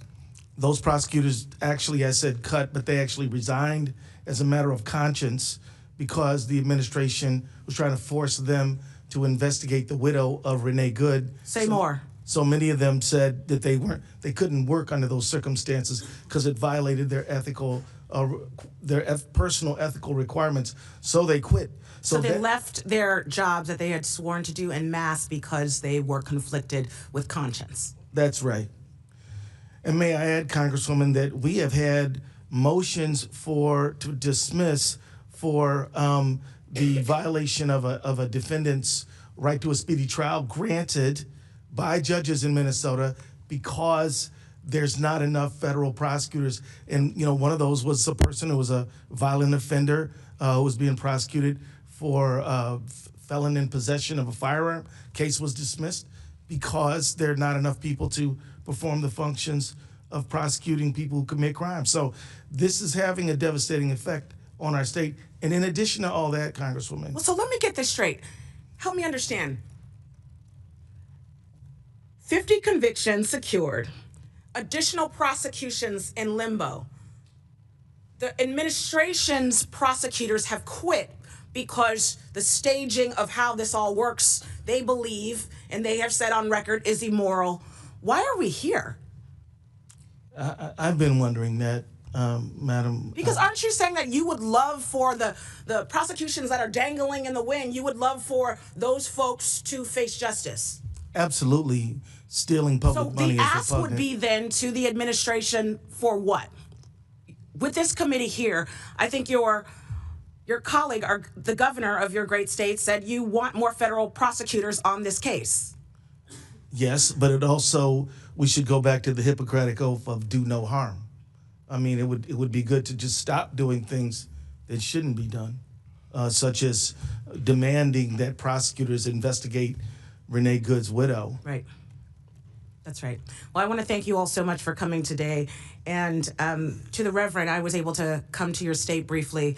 And like one of my colleagues said, I did go by the site of Miss Good's death. And it was heartening to see the solidarity in your community. There were about 150 Christians reciting the Lord's Prayer over and over and over. You all are showing us what good really means. Thank you so much for being here today. Right. And I'll yield back. Gentlelady yields back. Chair recognizes Mr. Crane from Arizona. Thank you, Mr. Chairman. Thank you to our guests for coming today. I want to start with you, Attorney General Ellison.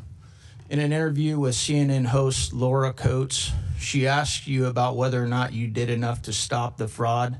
Do you remember that interview, Attorney General? Congressman, I got to admit that I don't remember the details. Can we play the video, please? So, to refresh Mr. Ellison's memory. Are we ready to? It may take us a second on that. I'm sorry. Okay, I'll just tell you what you said when she asked you if you'd done enough to stop the fraud, and she mentioned the $9 billion.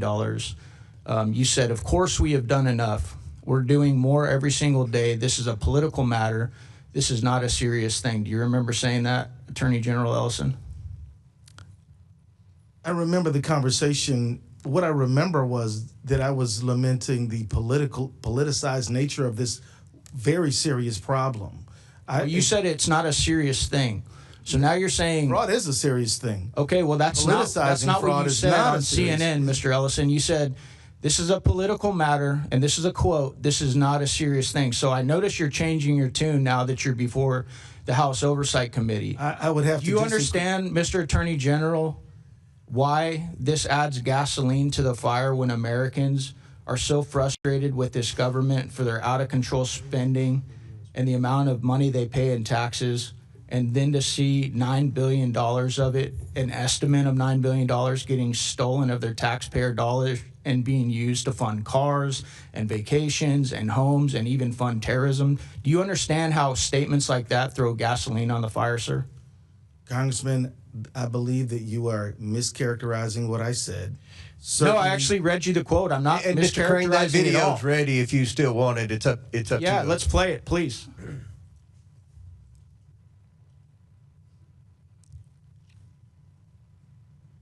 Is that there has been hundreds of millions of dollars, but now there are some estimates that there could be $9 billion or more. And Noam was just suggesting they took hundreds of people off the street who were involved in fraud.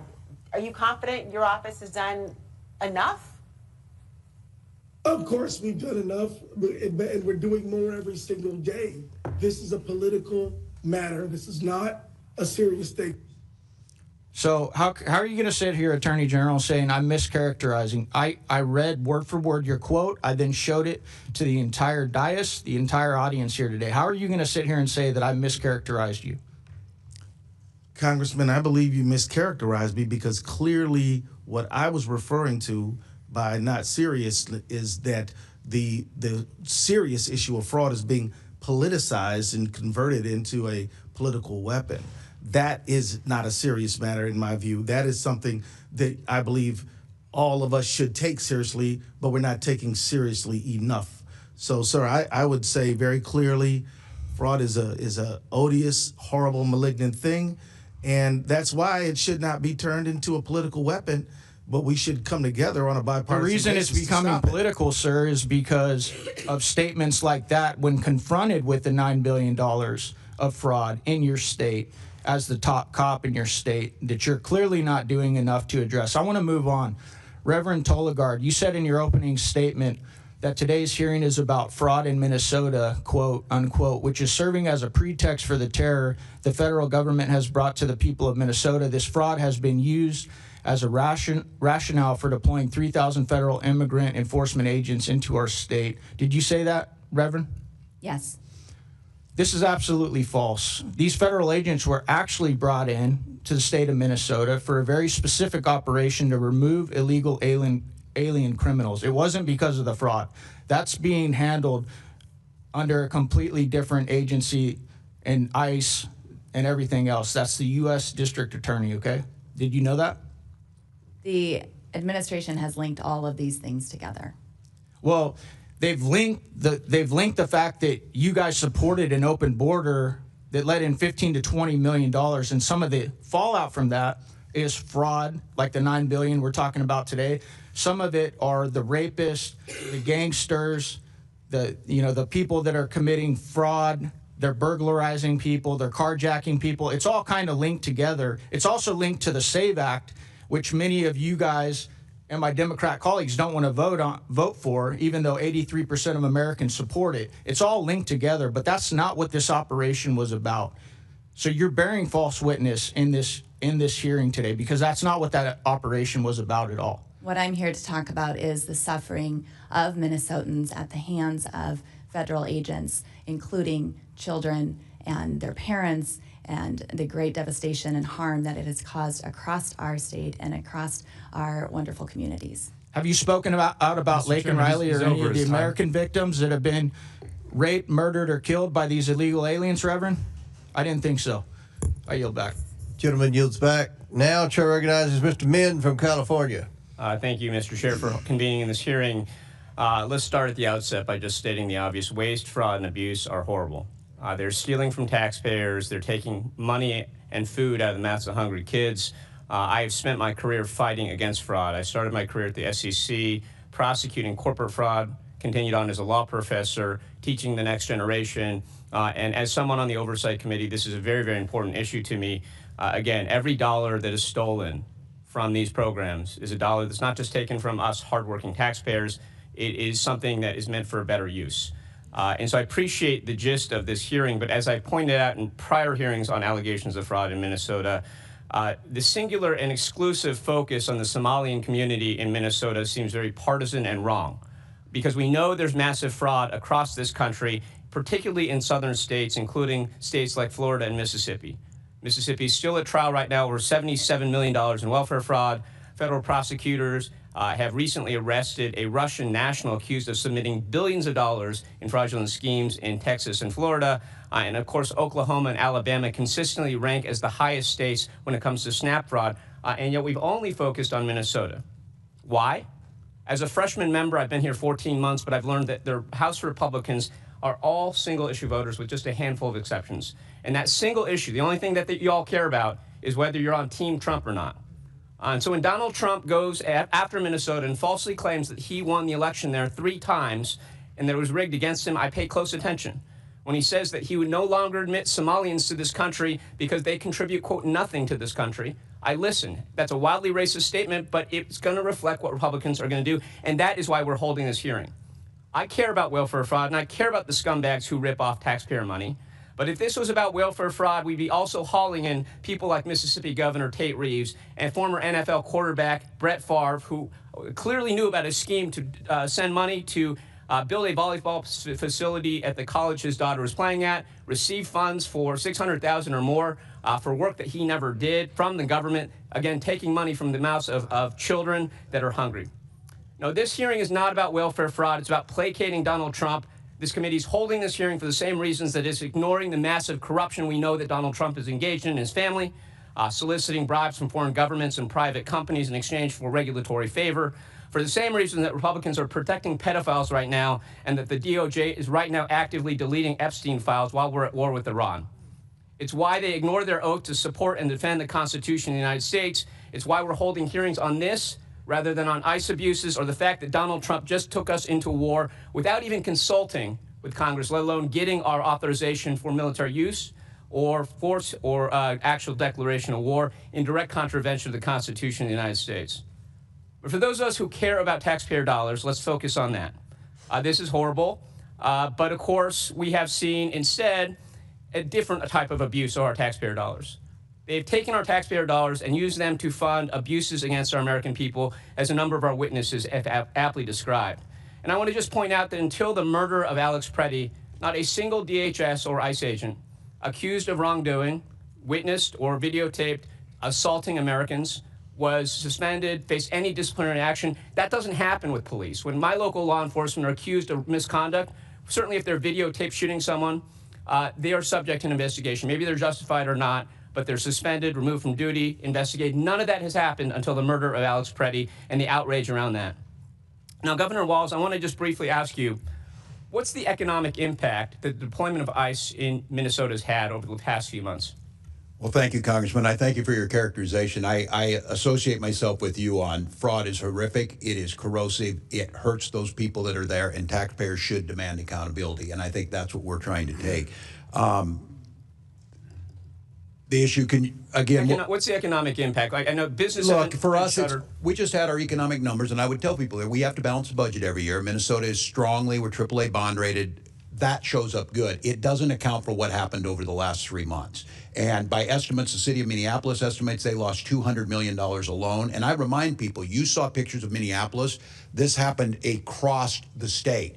Near my hometown of Mankato, Minnesota, in St. Peter, we saw a woman that was pulled over at gunpoint, a citizen. The chilling effect it had, businesses going under, especially immigrant-owned businesses, people who are here legally, citizens, starting businesses, were shut down. I'm just going to reclaim my time to make one final point here.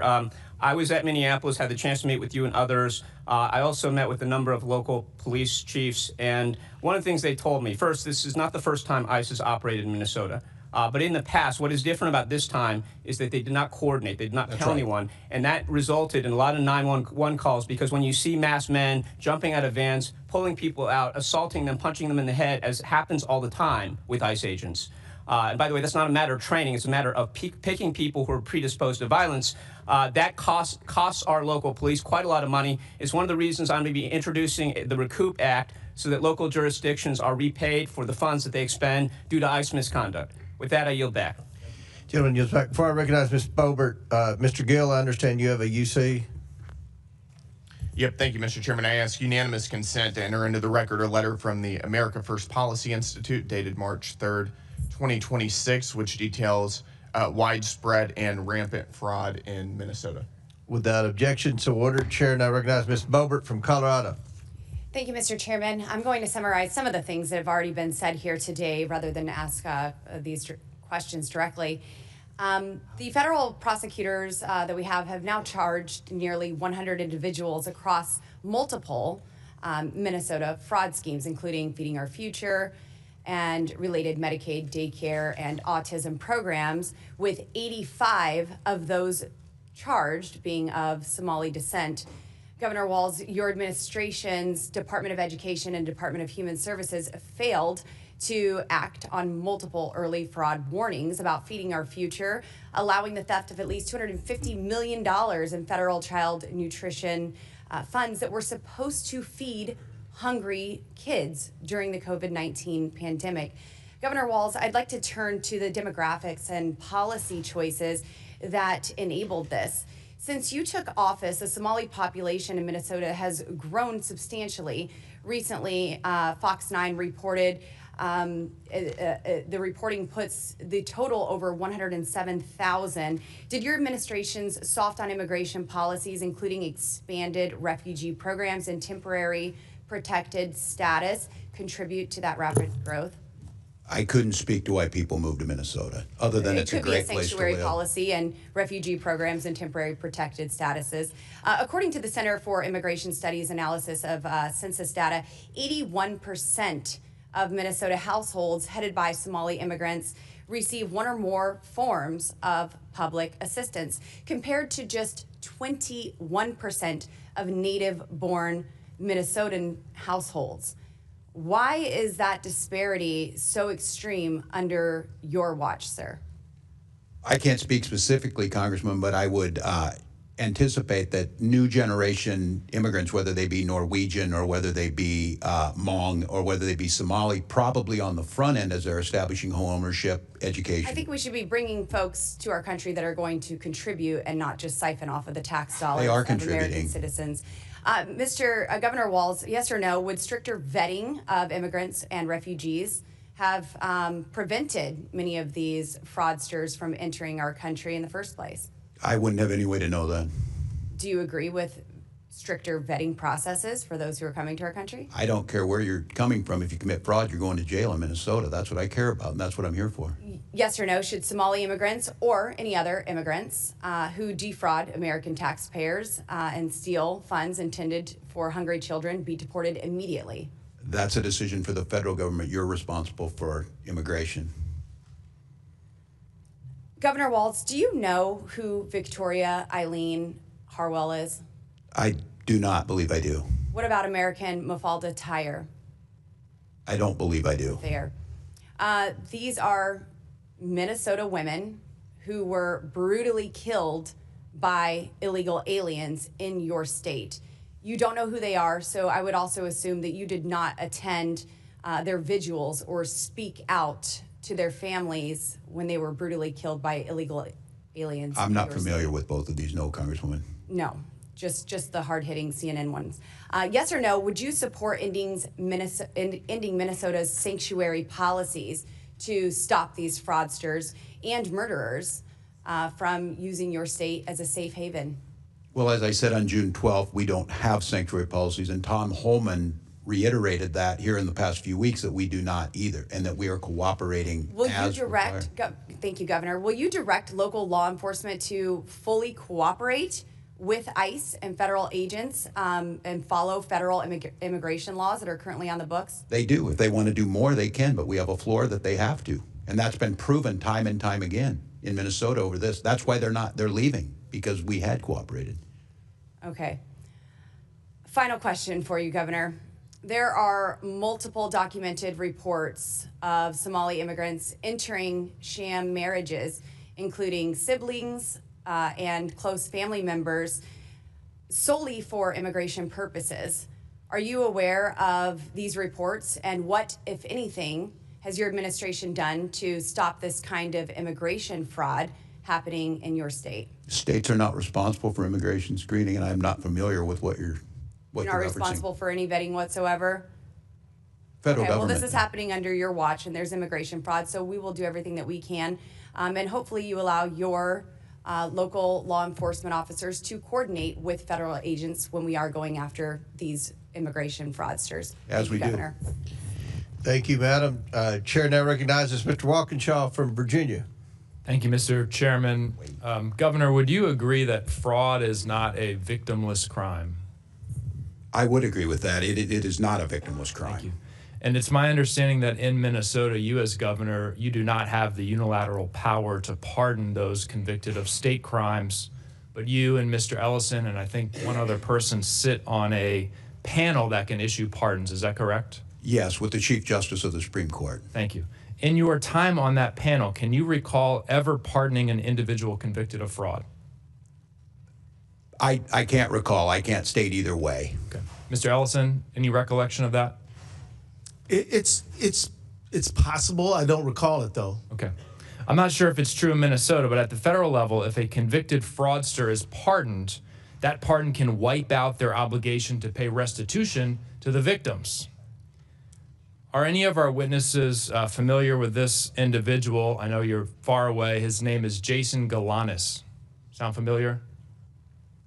I am not, Congressman. Jason Galanis, according to the federal judge who sentenced him to 15 years in prison, is a serial fraudster and a con man who defrauded a pension fund in a Native American tribe of $80 million. I'll put it in simpler terms. He stole money from retirees. Do any of our witnesses know what federal prison Mr. Galanis is being held in? I do not, Congressman. He's not, because President Trump, our fraudster in chief, the namesake of the fraudulent Trump University, the fraudulent Trump Foundation, the fraudulent Trump Organization, pardoned him and relieved him of the requirement to pay restitution to his victims. A member of this committee, Mr. Jordan, recommended to President Trump that he be pardoned. Any of our witnesses familiar with this individual? His name is Jeremy Hutchinson. I am not, Congressman. Mr. Hutchinson is a former Arkansas state senator, Republican, convicted of a multi-million-dollar public corruption scheme, embezzlement, bribes, illegal campaign contributions, conspiracy to commit bribery. Mr. Homan might know something about that. For passing legislation that benefited an orthodontist who was paying him off. President Trump's Department of Justice in his first term prosecuted him. A judge sentenced him to 8 years in prison and ordered him to pay $355,000 in restitution to his victims.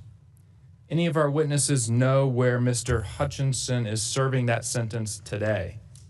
I have a guess. I have a guess, too. He's not serving a sentence because President Trump pardoned him, relieving him of his restitution obligation. A corrupt politician, prosecuted by Trump's Justice Department in the first term, pardoned by Trump in this term. Trump has pardoned fraudster after fraudster, denying victims, we talked about victims, taxpayers, senior citizens, children, the restitution they deserve. $1.3 billion. That's the total that Trump's pardoned fraudsters have been relieved of paying their victims. The chairman called this hearing because he's concerned about fraud, about accountability. I share those concerns. But where is the hearing on the $1.3 billion Trump has relieved his pardoned fraudsters from paying their victims? Do those victims get a voice in this Congress? There's a lot of outrage today. Raised voices on both sides. Will we raise our voices on behalf of those who have been victimized by President Trump's pardoned fraudsters? Governor Walz, what signal would it send if you and Attorney General Ellison and the judge who sit on this panel were to pardon some of the fraudsters who have committed this fraud in Minnesota, what signal would that send? What impact could that have? Congressman, I believe it would send a signal that we don't take it seriously, because you have to put these people in jail and they have to serve their lengthy sentences and they have to do restitution. And just hypothetically here, if you were to pardon one of those individuals, how would you explain it to the victims of that fraud, the taxpayers across the country, those individuals who didn't get access to the social services they need because the money was stolen? How would you explain it to them? I don't believe I could. I don't think you could either. May I share, Please. Congressman, that generally when people get any kind of a pardon in Minnesota, they've done all their sentence. And Governor Walz is very careful to say, have you paid every penny you owe people? Yeah. So that's kind of how we do pardons in Minnesota. Well, these folks have not paid their pennies, $1.3 billion worth of pennies. Would the gentleman yield a question? My time's expired, Mr. Chairman, so I'll it's your give you time. more time if you want. Sure. I mean, you mentioned Jason Galanis, and that piqued my interest, and I'm sure it did Mr. Biggs as well. And I think, and you are correct, he did defraud an Indian or a Native American pension fund. Do you know who his partner was? I know all the background of it. The point is, he stole money from Would you people. state who his partner was? Is Hunter Biden. And Jason Galanis served in prison for how long, Mr. Biggs? 2 years. No, that's incorrect. No, that's he false. served in prison for years. Many years. And they were equal partners, and Galanis blew the whistle during our Biden investigation, and he was raped. He was raped in prison right after that. So that's correct. Will the victims of his fraud get their money back? Why I don't did know. President Maybe Trump, ask Hunter Biden. Why You all did defend why but ask you weren't President here. Trump? You weren't Ask here. In President your defense, Trump. you weren't here Ask during the Biden President investigation. Trump to get the You've been victims here their about money 3 back. months, but you know more than anybody about everything. So, Chairman, Mr. Chairman. the chair recognizes Mr. Biggs from Arizona. Thank you, Mr. Chairman, and I'm glad you brought it up, because of the 10 partners in that fraud that you mentioned, 9 of them went to prison. You know who the one partner was that didn't go? Your buddy, Hunter Biden. That's right. Hunter Biden didn't go. And by the way, you must not have been here. I don't think you were here when I introduced all these documents earlier before I had to leave to go to judiciary, talking about of the 1,500 criminals pardoned by Joe Biden in 1 week, 24 of them were fraudsters that had hundreds of millions of dollars of restitution forgiven by Joe Biden. I'm going to go now to Mr. Ellison. Will the gentleman yield? No, I've had enough of you. Let's talk to Mr. Ellison. Mr. Ellison, isn't it true that when you were a member of Congress, you sponsored the Money Remittances Improvement Act of 2014? It was H.R. 4386. Do you remember that? Congressman, I think that's accurate. Yeah, I get you. We all introduced lots of bills, but that bill's purpose was to give more authority to states to investigate remittance payments. Do you remember that? Congressman, I believe that the purpose of that bill was to facilitate financial transactions for Minnesotans who needed them. Well, in reality, you shifted remittance payment investigations to the states, and that was supported by the Somali American Remittances Association. You may not remember that, but that was. Congressman, could you remind me, did that bill ever pass? H.R. 4386. So it was supported by the Somali American Resistance Association, and it was so important to you. You said, quote, "This is a great day for diaspora communities around the country, including the Somali and Hmong communities." And that's something you said, and we know that the Somali population in Minnesota supported that bill. That bill was passed, I believe, in 2014. Minnesota started identifying large numbers of remittances payments going overseas. And isn't it true that within 4 years of the bill passing, more than $100 million had been flown out of the Minneapolis airport by Somalians? Do you know that?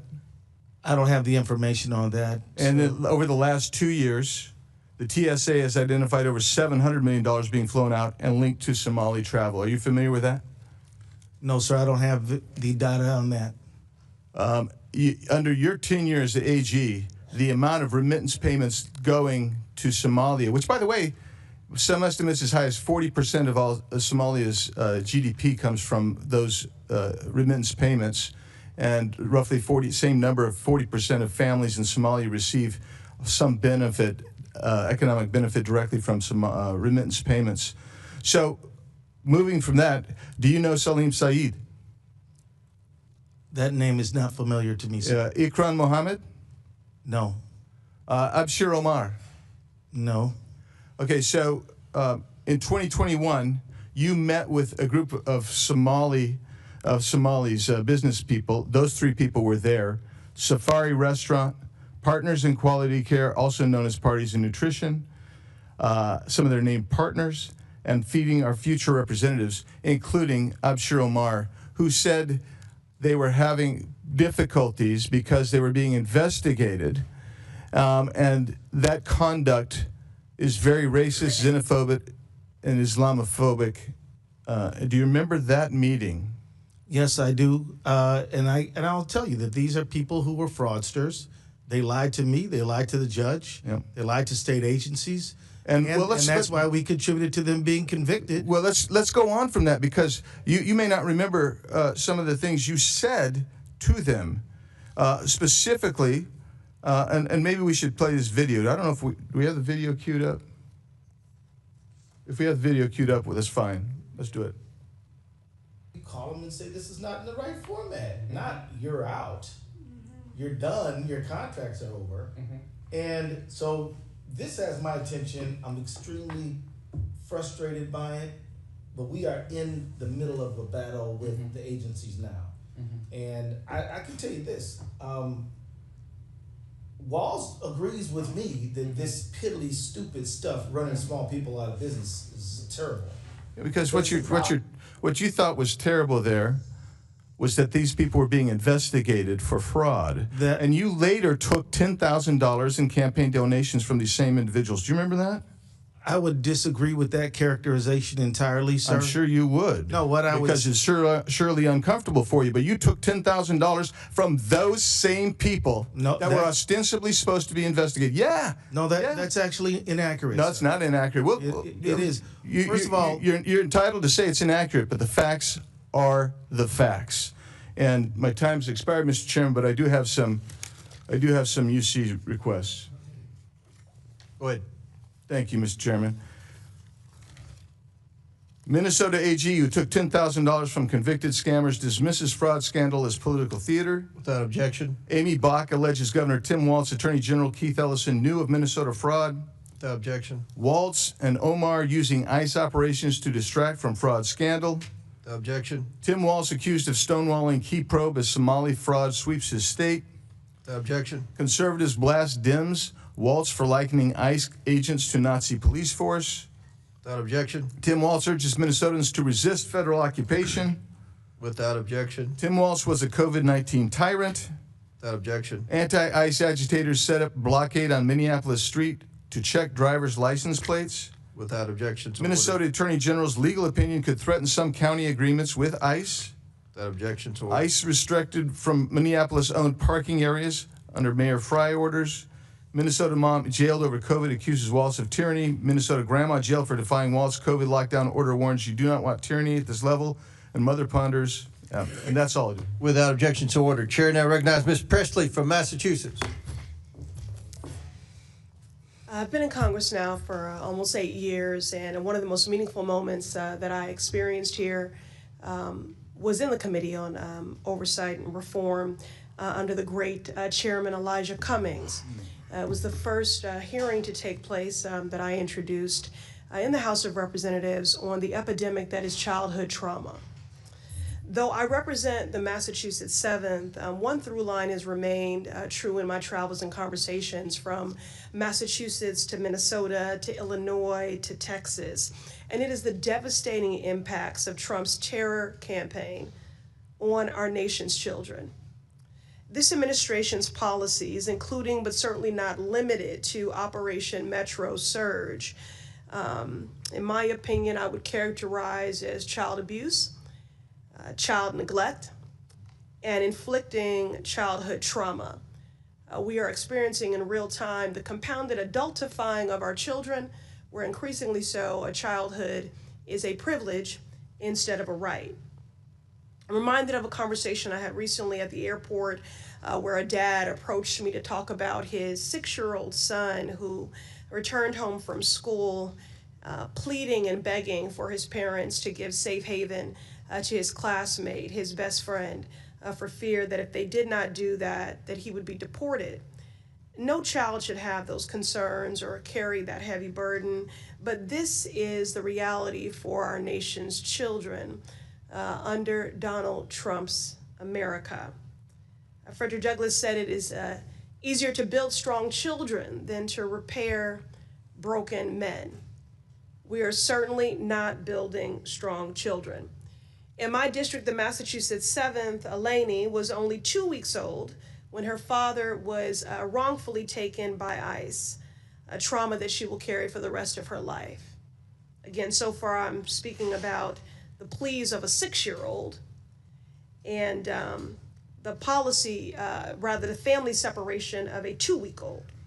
In Minnesota, Liam Ramos was only at the age of 5 years old, was detained by ICE and sent to Texas, and he'll carry that trauma for the rest of his life. There are the children that are directly impacted. Then there is that secondary trauma for those who have bore witness. While in Minnesota, I met with parents who have had to establish parental patrols armed with whistles and orange vests and their cameras to try to keep their children safe. Green Street Elementary, it was just across the street from one of the murders that occurred in broad daylight under Operation Metro Surge. Around the country, the children of Renee Good, Keith Porter, Geraldo Campos, and dozens of other children whose parents were killed by ICE agents will carry that trauma the rest of their lives. Trauma in their bodies, their classrooms, their sleep. It shows up in the ways they cling to their parents at school drop-off, in the silence of a child who used to speak freely, in nightmares that no child should be visited by.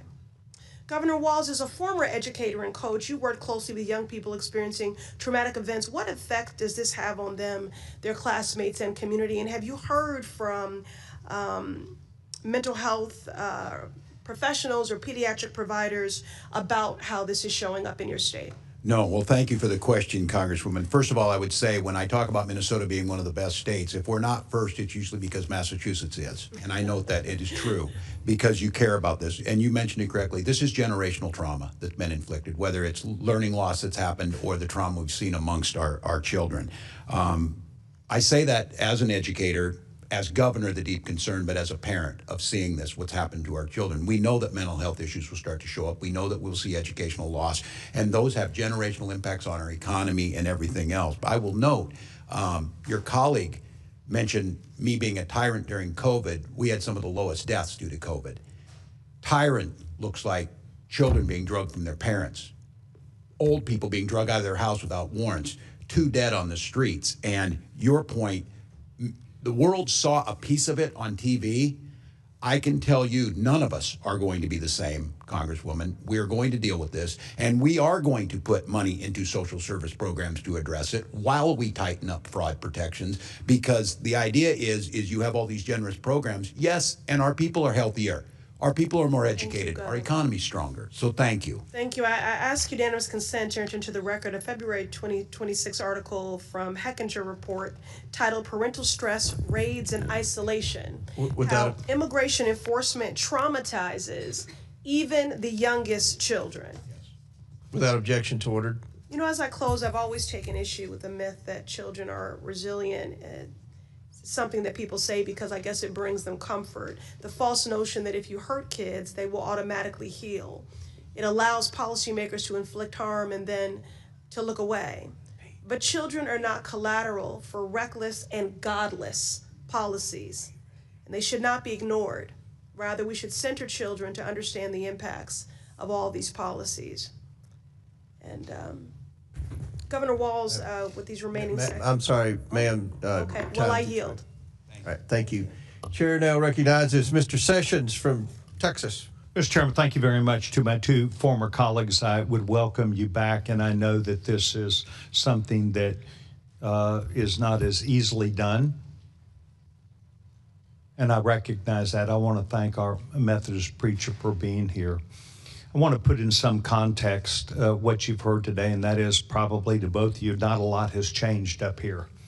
We're still trying to play the gotcha game. We're still people are trying to do their job. That's what we are trying to do here. We come back and talk about children, yet we forget that President Biden, President Obama had tens of thousands, 800,000 children that were lost by them that President Trump is still trying to find.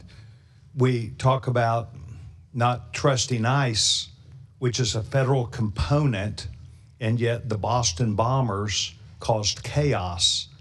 I can't imagine why we wouldn't want to form up a relationship instead of saying ICE is no good, we don't want you. It is the federal component. So with all that said, in fairness to each of you, you've heard what we've said today. So I would ask you, Governor, and then I will say it right up front, I was kind of hoping that you might show up, or both of you might show up, because you're Methodist preachers here, and say, we didn't do everything right. We think there were a lot of things done wrong. We think we want to learn. We come and ask that you understand that this is something that happened in our midst. My Methodist preacher, I'm a global Methodist. My Methodist preacher meets with me pretty often and makes sure that he knows and I know I look for balance, I look for fairness, I look for objectivity, and I know you've not been placed in a very good position now, but I got 3 minutes left. Governor, what did we do wrong here? How do you want to set that record straight? Because otherwise it's going to be a he said against you guys. And I want you to tell me, where did we get it wrong on this side?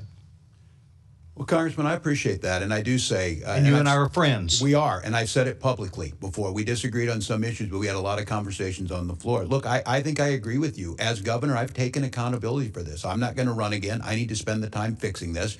This does undermine trust in government. Do I wish there were things that could have happened earlier? Yes, but in this job, wish didn't do it. I'm looking into where I see it. I can tell you this, Congressman, that the safeguards we're putting in place are going to make a difference. I think other states can use them. I think one of the things is, I asked if helping in the partnership piece of this, understanding that this happens in all states. I'm certainly not proud this happened. I certainly understand it happened on my watch. Whether it predated me or not, I'm here. I think some of the things is there's some legal changes we need around Medicaid eligibility issues that you're talking about that actually might get at this, because I would hope, Congressman, you and I agree, these programs are valuable and they need to go to the people who need them. And we need to stop the fraud that's in there. And I'm trying to explain to you what we did from the beginning. These people continue to be a moving target, and they are very sophisticated. Is there still a problem? Is there still fraud happening? Is there still a problem we'll say in Minnesota? I know we're not. I think there's more work to be done. Yes, I will tell you that. And we're working on it. I have a package that I introduced last week. One of the things that I think is going to be helpful, and I know you're working on it up here, is the ability to use AI. It's the pre-screening. What you don't want to hear from us is, and I don't want to hear, that we're arresting people after they did it. We need to stop it before it happened. And I agree with some of that. We're moving. We do need to arrest them, however. We do. But if we're just continuously chasing our tails, it's like I said, if you arrest. Well, I'd like to keep working with you, because we've got to stop this. And so I would welcome that. If you put together a list that we can send to other governors and say, here's what we did. That's General. That's fantastic. Congressman Sessions, let me just say thank you for your question. I absolutely think there is more that all of us can do to protect the public dollar and get the money where it was intended to go. There are all kind of ways to make sure. Yes, we're talking about the lessons learned. Are you going to show up today and take, as the governor did, and say, we made a mistake, I owe an apology to people, we believe that what you've tried to do today to defend, I'm not trying to put you in a corner, General. I'm trying to get you, because we're sitting here trying to get to where we're going to go. I can assure you, Congressman, that I am here to work to improve this system, and there are improvements that can be made. And your offer to work on a bipartisan basis to solve this fraud crisis, I am all in. And if we can get out of fixing the blame and get to fixing the problem, that would be an enormous thing for me. And I thank you for asking. Well, it's my hope that you will know that being here today, We're doing our job, other people doing their job, but we've got to get to where we can then say, and here is the problem, and we'll take. So Governor did, I accept responsibility, and let's get on to fixing this, because tomorrow is a new day. Mr. Chairman, I appreciate the time. Yes, sir. I yield back my time. Thank you. Chair recognizes my friend, Ms. Tlaib. He says that, but then he cuts me off. Thank you all for coming here. I think it's really important. And, you know, Reverend, I can tell that you care deeply about your community, and it takes courage to come before this committee, especially when you hear so much, to me, just misinformation, also embedded in racist tropes about your community. And so I wanted to ask you, you know, I think a lot of Americans, when you think about it, what compelled you to speak out and join hundreds of other faith leaders at the St. Paul airport to protest against the violent ICE occupation of your community? Thank you for the question. Yes, I am here just as I was that day at the airport, because I am representative of so many Minnesotans who are actively engaged in the work of neighboring. And I'm also here as I was that day because there are so many Minnesotans for whom it is not safe to speak out today. And I'll tell you, you know, we're learning a lot. I think the whole country is learning a lot from all of you and your neighboring and showing love and showing up for your community. And I know it took a lot of courage for even some of the elected officials to stand up and say, you know, not on our watch. You know, we talk about the fearlessness that is needed sometimes to fight for our rights. And some people will continue to gaslight folks and call us domestic terrorists, to surveil us more, to try to bully us and intimidate us to silence. And I just want the Minnesota people to know, I know my district sees you all, and we say continue it. You are freeing all of us when you continue to speak up, and you're protecting all of us as well. In response to, of course, the powerful local resistance, you know, one of the things they keep saying is it's ended, it's done. You heard my colleague from Boston, Congresswoman Ayanna Pressley, talk about trauma. It's not done. There needs to be a lot of healing, and I don't think they want to fund that or support that. But I'm asking, just as myself and many of us in my district are wondering, is it truthful? Are they done? Unfortunately, it's not over. As we heard, there are still 650 ICE agents in Minnesota. That means there is still fear and trauma for our children and for our immigrant and refugee neighbors. And as Ms. Priestley named, the trauma will go on, and we have much work to do in healing and caring for, especially those who've been most victimized in this. So I want to talk about intention. What's the intent of this hearing? What's the intent of all of it? I think intention is important because, you know, for the chairman, if I can submit for the record, article titled Fraud Focus, Why is Trump Granting Clemency to Convicted Fraudsters? Without objection to order. Because I see this, and even though you're here, you have nothing to hide. These folks are not here. I don't get to question them. I don't get to say to the guy that committed $200 million Medicare fraud who just got pardoned by Trump. I don't get to ask Jared Kushner, you know, why is your dad go from, literally in France, the title of the article is Prison to Paris. Literally from committing fraud, he pardons his son-in-law's father, and now he's an ambassador. You see all that happening, it's like, well, what's the intention here? They're creating a world's largest paramilitary under the direct control of the president, who has made it clear that he intends to crush dissent, target entire cities, and rig elections. He literally is telling us he's going to send ICE agents out on election day to intimidate and target our community. He's not lying. He's going to do it. And I think we need to be very, very much prepared. At the same time, intention. Governor, I seen him in this administration funding freeze, and blaming all of these people. Like, I hope people don't blame my community for everything Trump's doing. Do you know what I mean? Like, I mean, can you imagine right now the impact that is happening? What impact is it going to really have right now? I mean, you're talking about today, this is cut off. and he's refusing to let go of the money that, again, Minnesota actually is supposed to rightfully get appropriated. 400,000 children lose health care, pregnant women, and elderly and rural hospitals will be severely impacted and potentially close. It's hard because I wonder if they would do that in Kentucky where they have fraud, in Tennessee where they have fraud. Their own numbers show that our error rate is 2.1%. The national average is 6%. I know. You guys testified about it.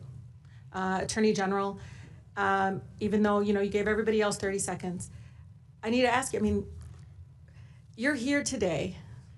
What could you be doing right now? You're Attorney General. You do what today if you were at work instead of here? To be honest, I mean, can you explain what's back home that you have work to do at home? Like, what can you be doing instead? Microphone, please. Have is a Medicaid fraud bill that I'm trying to get passed to increase. The legislature is in session. The legislature is in session, and I'm supposed to meet with House caucus leaders tonight, hoping to make that so that we can do more to stop fraud. Yeah. So that's one thing I could be doing among 20 others. Well, I'll tell you, I'm always reminded, and please bear with me, Chairman Cromer, our amazing, former chair, Elijah Cummings. First hearing I ever had as a freshman was on the high cost of prescription drugs. It was incredible. It was powerful. It was real. And the intent there was, let's make sure people that get sick are taken care of. I'm just so tired of these hearings that are just politicized in a way that is not consistent. Because if he's doing this, why are you targeting innocent people? Thank you. Thank you, Ms. Tlaib. I gave you an extra minute and 15 seconds to criticize the chairman of the committee. So. But I do like Ms. Tlaib. Chair recognizes Mr. Gill from Texas. Thank you, Mr. Chairman, and thank you to the witnesses for taking the time to be here. Governor Walz, are you familiar with the Early Intensive Developmental and Behavioral Intervention benefit? I am, Congressman. Got it. It's provides services for autism patients. Is that right? That is correct. Got it. And when did you become governor? In January of 2019. In 2019, okay. So using 2018 as a baseline, do you know what that program paid in Medicaid claims? I do not, Congressman. It's about $671,000. Do you know what that program paid in Medicaid claims in 2024? I don't have the number in front of me. $342 million. That's about a 500x increase over 6 years. Was there 500 times the number of autism patients in that time period? I couldn't speak specifically to it, but I will say, Congressman, that doesn't sound reasonable, right? You don't think there was a 500x increase in the number of autism patients in 6 years, right? Correct, and that's why we ordered on-site visits starting back in 2024. So we agree that doesn't sound reasonable. Would you also agree that a single taxpayer dollar wasted on fraud is a dollar too much to tolerate? Yes. Yep, and would you agree that as governor, ultimately you're responsible if tax dollars are defrauded? Yes, I would agree. Would you also agree that calling somebody racist is a serious accusation? If they are racist, I think it's probably I'm asking accurate. you, is that a serious accusation to make about somebody? I think it's just an observation of reality. All right, well, let's go there. Is it racist for a government official to identify fraud? No. No. Is it Islamophobic? To identify fraud? To identify fraud? No, I don't believe it would be. How come multiple whistleblowers have said that your administration told them not to say anything about widespread fraud across multiple agencies because doing so would be considered racist or Islamophobic? I can't speak to it because it's not anything I would say. Well, that's what your administration has said and has told whistleblowers, and as you just testified, the buck stops with you. That's what you stated in your statement whenever you announced you weren't running again. Are you familiar with Faye Bernstein? Yes, I'm familiar with the name. She's a Democrat, isn't she? I wouldn't know that. She stated publicly that she's a Democrat. She's only voted Democrat in her life. She's also stated publicly that she was retaliated against and called racist, and that her work responsibilities were diminished whenever she was highlighting fraud within your administration. Are you familiar with that? I couldn't speak to Why do you think she would allegation. Why do you think she would say that? I can't speak for what you she have no would think. idea? I do not. You would agree that the tone in your administration comes from you ultimately, right? The tone is that. The tone of how you might deal with whistleblowers. Right, and we protect them. Wait, it doesn't sound like you're protecting them. We heard from Representative Kristen Robbins, quote, "We have dozens of credible whistleblower reports saying the exact same thing, that people were told not to say anything because they'd be called racist or Islamophobic or it would hurt the state." Do you think it's racist or Islamophobic to highlight and try to stop fraud? It is not, and I certainly It's not, but that was the message your administration was sending to multiple whistleblowers. I can't speak to that. You can't speak to that. You don't want to speak to that, I think. I have over 40,000 be employees. retaliated against? Pardon me? Do you think whistleblowers should be retaliated against? Absolutely not. They have strong protections in Minnesota and lots of paths. And the paths go for the OLA. That's not what we're hearing from whistleblowers. Faye Bernstein, who, again, has stated that she's a Democrat, she's only ever voted Democrat, says that she was subjected to, quote, a smear campaign for trying to make leadership aware of illegal contracting practices. Why do you think that happened? I can't speak to that, Congressman, because we don't do it. You just don't. You don't know anything. I do know that we don't. We have strong whistleblower protections, and I can't speak. That's not what the whistleblowers are saying. According to another report, quote, "There's just a continuous effort to stifle you, to shut you up, and it's impossible to overcome." Your administration's response to whistleblowers has also been described as, quote, "nearly unbearable retaliation." We've heard claims that, quote, they've been denied vacations, promotions, and that it's hurt people's careers to speak out against fraud. Do you think that had something to do with the prevalence of fraud in your administration? I can't speak to it, but are you going to take responsibility for this? I supervise 40,000 employees. State agencies You have their own supervise a lot of employees, and as you have said, the buck stops with you. And your administration has treated whistleblowers like absolute dirt, and that's a big reason why we've seen so much of our hard-earned tax dollars defrauded. Look, Congressman, I told you we have strong protections. We have an office of This committee has spoken to nearly 30 whistleblowers, and they most came of which to are current employees in your administration who have intimate knowledge of what's been going on, who have all stated that they've faced retaliation for calling out fraud. I can't speak to them what they felt. And time is up. I yield back. Recognizes Ms. Ansari. Mr. Chairman, it's outrageous that this is what we're choosing to spend our time on the Oversight Committee. At the first one. Fraud? At the first one, yes, fraud, because Okay. let's talk about fraud. At the first one of these ridiculous series of hearings on Minnesota, I brought up the dozens of horrific ongoing corruption scandals in the Trump administration, but I know we're very scared of Donald Trump, so we won't be talking about those. But those are the things that we should be investigating on the Oversight Committee. Now we have another one. The Department of Justice was caught red-handed withholding explosive and credible FBI witness interviews of a woman who accused Donald Trump of sexually assaulting her when she was a minor. Shouldn't we hold a hearing on that? Shouldn't Pam Bondi be here, forced to testify why she is violating the law that Congress passed, the Epstein Files Transparency Act, nearly unanimously, along with this committee's subpoena? But since the Republican majority instead wants to have a conversation about Minnesota, then let's do that.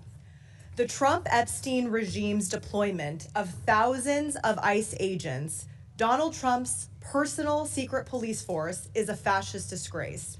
These untrained agents terrorized the people of Minnesota, violated their rights, and even shot them dead in the streets. I want to remind us all about what happened to Alex Preddy, an intensive care nurse murdered by CBP agents while trying to protect a woman that the officers were assaulting. After his murder, Stephen Miller said Alex was, quote, a domestic terrorist who tried to assassinate federal law enforcement, a would-be assassin, and an assassin. Kristi Noem said Alex was, quote, committing an act of domestic terrorism. She said, I don't know any peaceful protester that shows up with a gun and ammunition rather than a sign.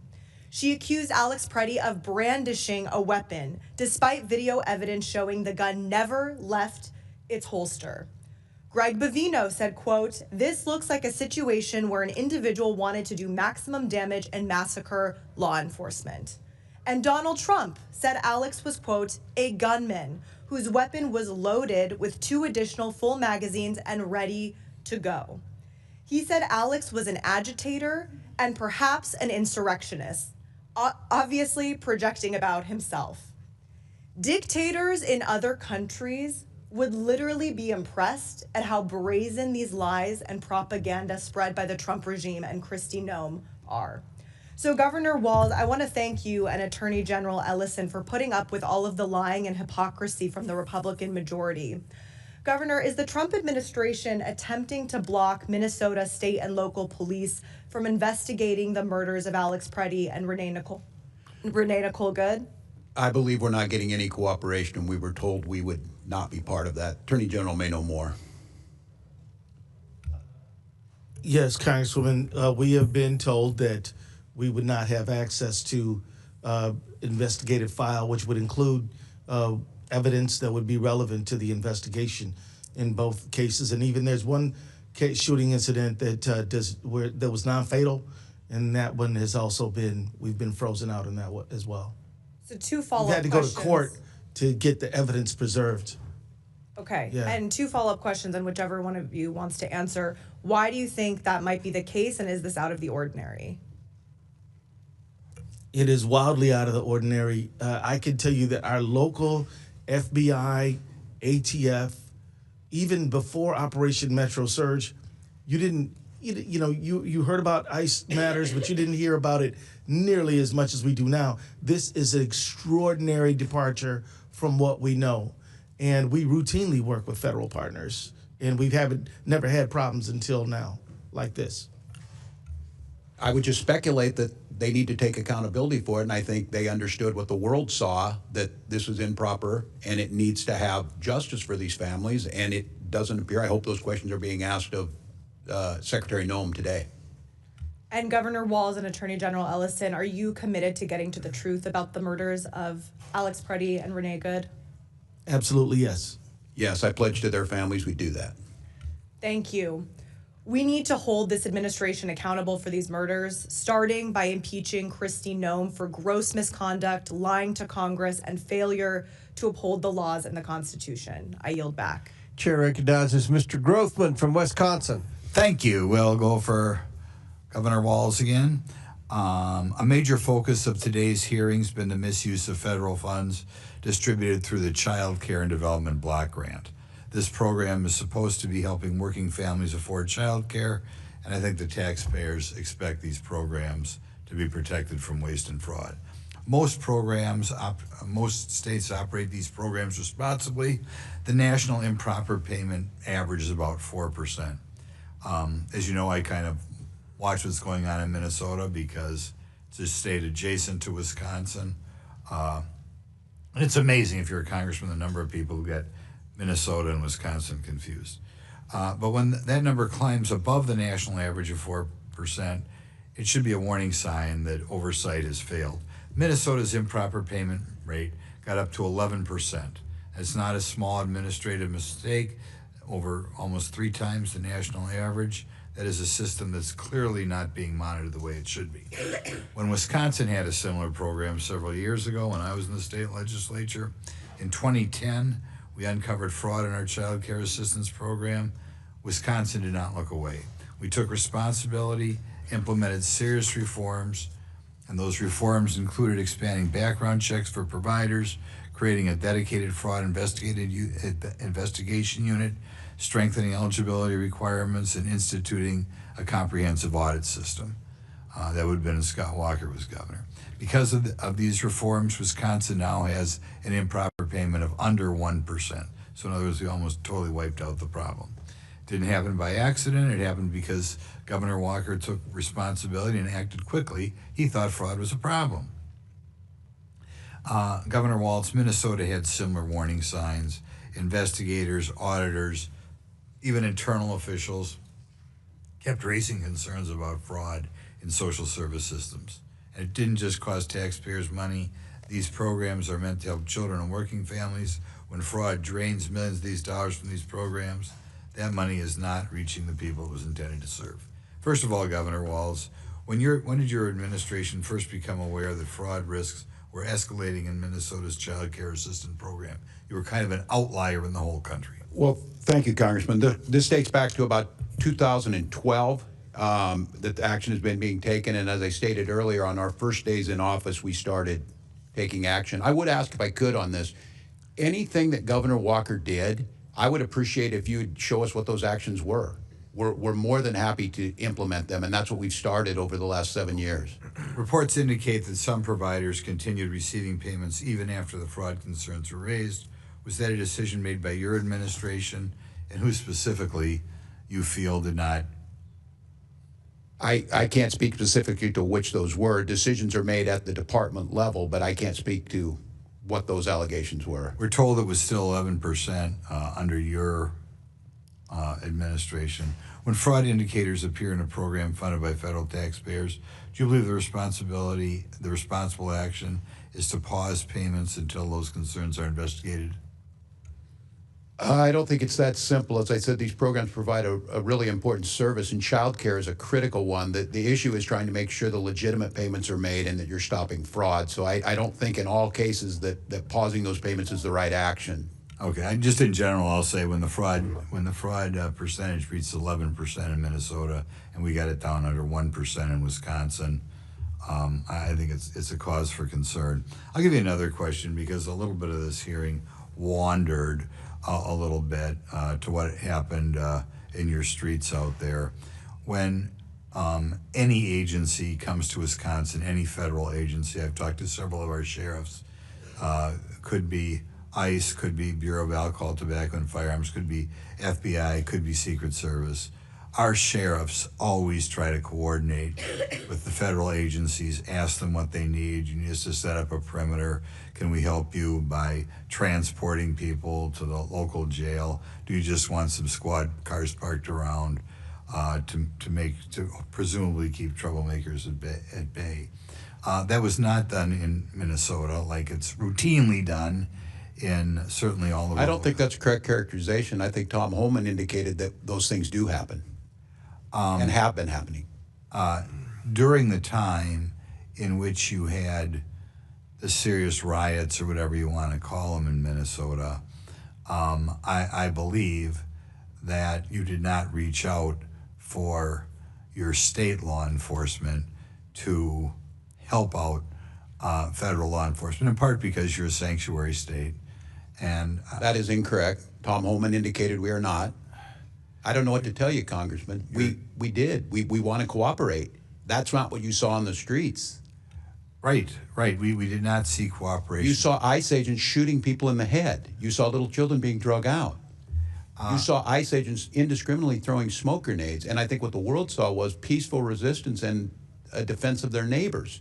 So this is not about immigration reform. This was about an untrained force that came in, not with the intention of immigration. I would say that you did not have the interaction between local law enforcement and federal agencies that is routinely seen around the country. Thank you. Gentleman yields back. Chair recognizes Ms. Brown. Thank you, Mr. Chairman. 13 months into the Trump administration, and this committee has failed to hold one hearing or one open investigation to hold this president accountable. It makes you wonder, are we the Oversight Committee or the Overlook Committee? Because there is no shortage of matters that demand our attention. I can share a few that come to mind. This is a president who has turned the White House into an ATM. And in Trump's Washington, the fastest path to a pardon or a position is to donate to Trump's ballroom or inauguration. Last year, the Trump family added billions to its net worth through pay-for-play schemes and corrupt deals. Last month, the president surged ICE into Minneapolis in an abusive operation that led to American deaths and repeated violations of constitutional rights under the First, Fourth, and Fifth Amendments. Also last month, the administration struck shady oil deals after the administration invaded Venezuela. 2 weeks ago, the president blocked a Michigan bridge from opening after he was reportedly lobbied by a wealthy businessman who owns a competing bridge. Last week, the president launched a war on Iran without the consent of Congress, without an imminent threat to our safety, and without any plan presented to the American people. And right now, hour by hour, this administration is engaging in an active and egregious cover-up of the Epstein files. Yet today, my colleagues on the other side of the aisle are once again showing they are more interested in partisan politics than good governance. If you are serious about fraud, you investigate it, you prosecute it, you strengthen safeguards to prevent it. What you don't do is weaponize it. You don't denigrate entire communities with racist smears. You don't unleash abusive enforcement actions that undermine trust and due process. You don't illegally cut off all Medicaid funding, which will lead to innocent and sick Americans dying. And you don't fire inspector generals and push out career prosecutors actively working to defeat that fraud. So, AG Ellison, the U.S. Attorney's Office in Minnesota has at least 6 prosecutors resigned due to the chaos ISIS caused. Can you briefly describe how these resignations have affected our ability to prosecute fraud?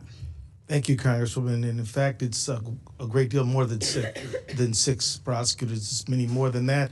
In fact, one of the prosecutors who resigned in protest was one of the ones who helped to lead the prosecution of the Feeding Our Future defendants. They 57 have been convicted. So the loss of those people is dramatically harming our effort to prosecute fraud, because in Minnesota, we have 87 county attorneys. The AG does Medicaid fraud, and the federal government prosecutes fraud that is germane in its jurisdiction. It operates as a web together. So it's not like the feds are doing it and nobody else is. They're doing the ones they're supposed to do.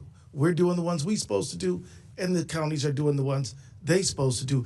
If you take the feds out, that leaves an enormous gap, and it means, and criminals are shrewd. I mean, the reality is that fraudsters are pretty smart, and some of them are clever and know that if there's no federal, the prosecutors' numbers are depleted, you're going to see worse behavior. And I do fear that, which is one of the reasons why we need to pass stronger legislation in Minnesota to help my office prosecute Medicaid fraud. Thank you. And there's deeper hypocrisy here. Donald Trump was found guilty by a jury of his peers on 34 felony counts of fraud. He has pardoned a businessman convicted of defrauding a Native American tribe to the tune of $60 million. He has pardoned a Florida CEO convicted of running $1.3 billion Medicare and Medicaid fraud scheme. He has pardoned a nursing home executive who pleaded guilty to a $38 million tax scheme. I could go on and on. In fact, over half of the president's pardons have been for wire fraud, securities fraud, tax fraud, bank fraud, and healthcare fraud. And several of these pardons have come after massive political contributions to the president. In many cases, these pardons meant victims will never see a dime of restitution. House Judiciary Committee Democrats estimate the pardons for fraud-related crimes could deprive victims of more than $1 billion owed to them and American taxpayers. So this president is pardoning his wealthy donors and taking money out of the pockets of hardworking Americans. He is handing out get-out-of-jail-free cards to fraudsters while shamelessly using fraud as a pretext to go after perceived political enemies. What I believe is simple. Whether you are a president, a billionaire, or a regular American who has committed fraud, you should be held accountable. And with that, I yield back. Gentlelady yields back. Chair recognizes Mr. Palmer from Alabama. Thank you, Mr. Chairman, for holding this hearing. I appreciate the witnesses being here. I do want to respond to something that was said earlier by one of my colleagues across the aisle about fraud in Alabama, and he actually raised the question, why isn't the governor of Alabama here? It's very simple. Alabama actually did something about the fraud and SNAP benefits. We acted on that immediately. I would argue that if the state of Minnesota had done that, this hearing wouldn't be necessary. So I want to ask you, Governor Walz, is it true that your Department of Education was sued by Feeding Our Future for racial discrimination and approving food sites? I don't know exactly what they were sued for, but I know there was a suit. Didn't the Department of Education have serious concerns about fraud, though, in feeding our future in their sites as far back as 2020? That's correct, Congressman. They brought it to the attention of the USDA. And didn't your Department of Education determine there was fraud occurring because of incredibly large, implausible reimbursement requests? Well, I think at the time during the COVID pandemic, there was how these meals were being delivered and what safeguards, because as you know, the USDA changed the rules on these to make it easier for food to get out. Yeah, but one of the fraudster sites, Safari Restaurant, claimed that they served the same number of meals in 1 month as the entire St. Paul school district. In their transcribed interview, your Commissioner of Education said that this would be impossible. Governor Walz, you're an educator. Is it plausible for a single restaurant whose owner has already been convicted and is in jail for fraud was actually serving that number of meals? I think that's why he went to prison, if I'm not mistaken. But the question would be, why didn't the state of Minnesota? Wasn't that a federal conviction? It was turned over by the state. It was the state that found it. It was the folks at the Department of Education turned it over with our federal partners. They prosecuted them. Well, when we had the hearing with the state legislators, I mean, without exception, they all testified that that they were bringing this to the attention of the state, and the state wasn't doing anything about it. Those legislators run the committee, Oversight Committee. They never held a single hearing until just very recently, and the chairwoman of that committee is running for governor, so I can't speak to why, but I can tell you that we certainly But you tried can't to address. politicize this, something that was reported years ago. I mean, you could argue that she anticipated that you would resign or retire or however you want to characterize it, but I doubt that was the case. I think I want to be as respectful as I can be, and you know, we've served together. I'm not one of these guys that's trying to score political points. I try to solve problems, but I don't think we can have a transference here of intention for one legislator that you say is running for governor when these issues were raised years ago. And prosecuted years ago. Well, not all of them, because the fraud continued, and it's run into the billions of dollars now. I mean, the two people that were convicted in federal court, that was $250 million. But we now know that this has gone into the billions, and the question, and I again, Congressman, can you tell me where the evidence is on the $9 billion? Because we're doing what we can. I mean, all the local press and all the folks in Minnesota are saying that's not the case. We certainly, you know, if every dollar you put out there, if you say it could be fraud, but there's no evidence to that. And the problem with that is, and this story came out last week, people in the U.S. Attorney's Office said when you're putting out these numbers that aren't true, it undermines our ability to tackle the actual fraud. I didn't say $9 billion. I said that I think it's run into the billions, and it's not just in Minnesota. We've had, during COVID, the fraud was massive throughout the country, yes, particularly in the payroll protection plan and the enhanced unemployment. I think it begs the question, Mr. Chairman, of why we haven't been more aggressive in going after this all over the country. The fraud that was mentioned by my colleague was SNAP benefits, and that's in California, his own state. It's $180 million, but to California's credit, they're doing something about it. So that's the issue here.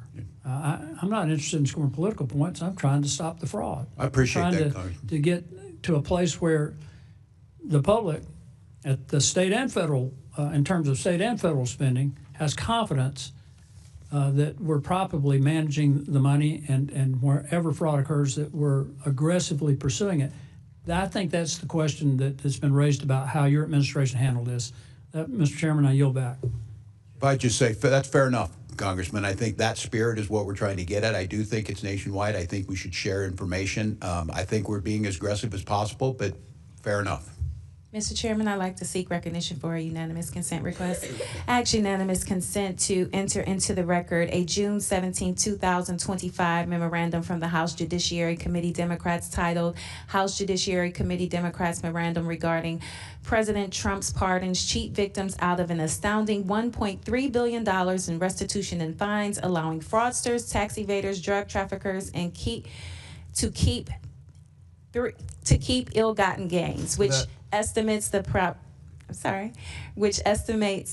Trump's reckless pardons rob victims and let perpetrators walk away without paying $1.3 million in restitution. Without objection to order. Chair recognizes Ms. Stansberry from New Mexico.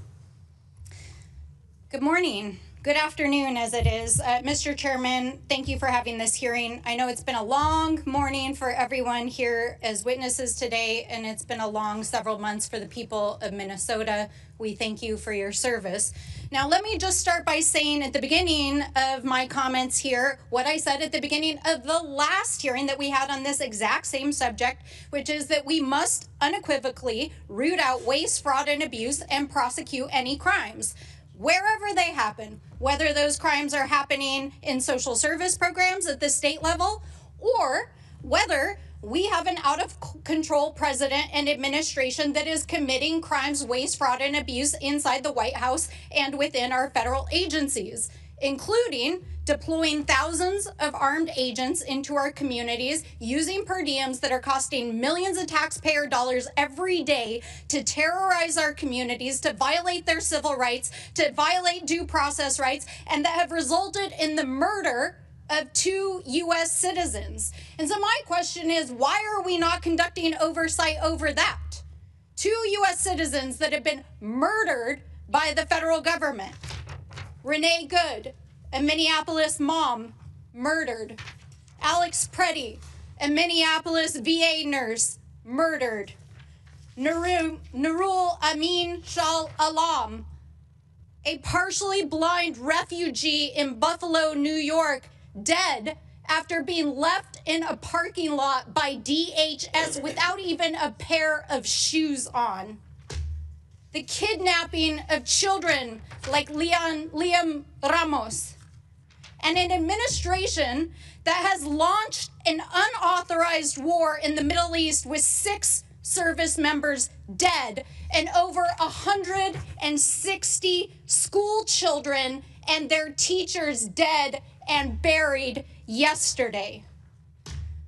Never in my life have I seen a greater disregard for the Constitution, for the rule of law, for the carelessness for human life and basic human dignity and senseless cruelty than I have seen in this administration, whether that is at home or abroad, and they can't answer the most basic questions about why. And meanwhile, people who should be investigating these crimes are partying and drinking on taxpayer dollars. We've got the U.S. DOJ AG refusing to release the Epstein files or even acknowledge their basic human dignity. And yesterday, the Secretary of DHS testifying and lying under oath in the United States Senate, refusing to acknowledge Alex Preddy and Renee Nicole Good's death, its murder, and the harm that she personally has caused by calling it domestic terrorism. That is what we should be investigating, and the billions of taxpayer dollars that are being used to support this cruelty and out-of-control administration. Now, I know it's been a long day, and Mr. Ellison, I know you have had a long day especially. I want to say thank you for your service. Governor, you have inspired the nation by helping to organize, along with the faith community, our communities in resistance, in strength. And I agree with you, Reverend, that silence is complicity. And that is why we have to speak. And so, Mr. Ellison, I just want to ask you one question. What do you think Congress should be investigating? What should we be investigating here today? Congresswoman, I'd be very grateful if the committee really dug into the use of force policy at ICE. I think it needs greater training. I think it needs clearly better guidelines. I think there needs to be a policy of cooperation between state and federal investigators in the FBI. And I think there should be a general policy that leaders not make statements about blame or guilt, immediately after the tragedy. And they should try to wait and figure out what actually happened before they make those kind of statements that you identified. Thank you, AG. And I'll just say this, I've heard a lot of political theater here today. I think it's disgraceful. Our job as the Oversight Committee, our job is to oversee the administration and the agencies that it executes on, and we are failing the American people, and this administration is failing the world. With that, I yield back. Gentlelady yields back. I might add that it's my understanding the Homeland Security Committee is investigating the 2 deaths in Minnesota. Chair now recognizes Mr. Fallon from Texas. Thank you, Mr. Chairman. Governor Walz, do you believe the 70,000 strong Somali community as a whole has made a positive impact on your state? I do. So you'd be the opinion, fair to say, that the Somali community has successfully assimilated and is making Minnesota better? Yeah, I believe they're on that path, okay. Yes. I'm just curious by what metric you'd come to that conclusion. I just looked at some hard data. And do you have any idea what percentage of the native-born Minnesotans, all races, live in poverty in your state right now? I don't have specifically. I'll share it with you. It's 8%. For the Somali community, it's 52%. How about receiving food stamps? I don't know. All right, I'll run it down with you. It's 7%, and then compared to 54% of the Somali community, and then don't have at least a high school diploma. For all Minnesotans, it's 5%. Somali community, it's 39%. One family member at least on Medicaid, it's 18% for Minnesota, 73% for the Somali community, and receiving welfare of some form, it's 21%, and it's 81% for the Somali community. Governor, do you happen to know what the percentage is of all those who have currently been charged in this staggering social services fraud scheme were native-born Minnesotans? What percentage? I do not have that. I think it was 85 out of 98, which comes out to 13% Minnesotan and 87% Somali Minnesotan. So I think this is an instance perhaps of where woke gets slapped by data. Governor, there's been billions stolen over 7+ years right under your nose, and really there's only 2 explanations. It's either you were in on it or you weren't smart enough to see it. It's either criminal negligence or wild incompetence. And the only way this kind of fraud can reach this scale is if there's people in power that are colluding and collaborating and willfully blinding themselves to the realities around them. And in oversight, when we do investigations, it's rare for us to have whistleblowers because they face retribution and punishment and resentment, and they can be ostracized, and it's difficult and it's uncomfortable, and sometimes it's even dangerous. So when we have when we're having an investigation and we have even a couple of whistleblowers, it's very valuable to us because they provide invaluable insight. Do you have any idea how many whistleblowers are working from Minnesota are working with the Oversight Committee? I do not. We have our own strong protections in the OLA, the independent. Well, it's 30. I mean, I haven't seen that in 5+ years in Congress, 30. Governor, on September 16th, 2025, did you announce your re-election bid? Pardon me? On September 16th, last year, did you I don't know the exact date. In September, roughly the fall last year, did you announce you're running for governor again? Yeah. I believe that's correct. Okay. And then I think you said in your quote here, we've made historic progress, but we're not done yet. And then just 3.5 months later, on January 5th, you dropped out. I got to ask you why. I mean, were you tired of making historic progress? No, Congressman, I think I've done the job for 2 terms, and I said talking with my family, and I said I want to focus on doing the job, not running. Didn't have anything to do with this epic, historic, awful fraud? It has everything to do with trying to do the job right for Minnesota. The facts are your leadership, and really your lack of leadership, has been responsible for one of the largest ripoffs of the American taxpayer in our history. And you traded, I believe, political expediency, the currency of political expediency, for your integrity. And, you know, Mr. Chairman, I don't know if you know this, but it's been widely reported that in 2008, when Barack Obama was choosing his vice presidential candidate, he had 3 criteria. He wanted to make sure he picked somebody that wasn't as smart as him and had less talent and charisma and couldn't possibly outshine him, so he picked Joe Biden. And then Joe Biden in 2020 used the exact same criteria. He wanted to make sure he picked somebody who wasn't as smart as him, had less talent and charisma, and wouldn't outshine him. And he picked Kamala Harris. And then in 2024, Governor, I think it's very evident why Kamala Harris picked you. The talent pool, Mr. Chairman, hey, Mr. Chairman, the talent pool isn't just shallow. Brother, we have hit the shore, and I yield back. Gentleman yields back. Chair recognizes Mr. Superman. Thank you, Mr. Chair. So I have some concerns about not just the tactics of ICE in Minnesota and everywhere. I have concerns about the fact that Renee Good and Alex Preddy were killed, and there has been no real investigation by federal law enforcement and federal authorities. And so I would ask Attorney General Ellison, do you know if the FBI is actually investigating what happened? Thank you for the question, Congressman. To the information we have is that there was an affirmative statement by Deputy AG Todd Blanche that they were not investigating the Renee Good matter. On the Alex Preddy, we received information that was similar and that there might be an investigation, but that the state would be excluded. So in the first one, they're not doing an investigation and we can't have the information. And the second one, they might be doing an investigation and the state cannot be part of it. And I know this is asking for your opinion, but why do you think they would want to exclude the state in the Alex Preddy investigation? Well, I don't want to speculate as to what somebody's motives might be, but I can just tell you this. It is a sharp departure from the norm. Normally, we investigate these things jointly, and when somebody doesn't want another investigator there, sometimes you might wonder if there's something that they don't want to come out.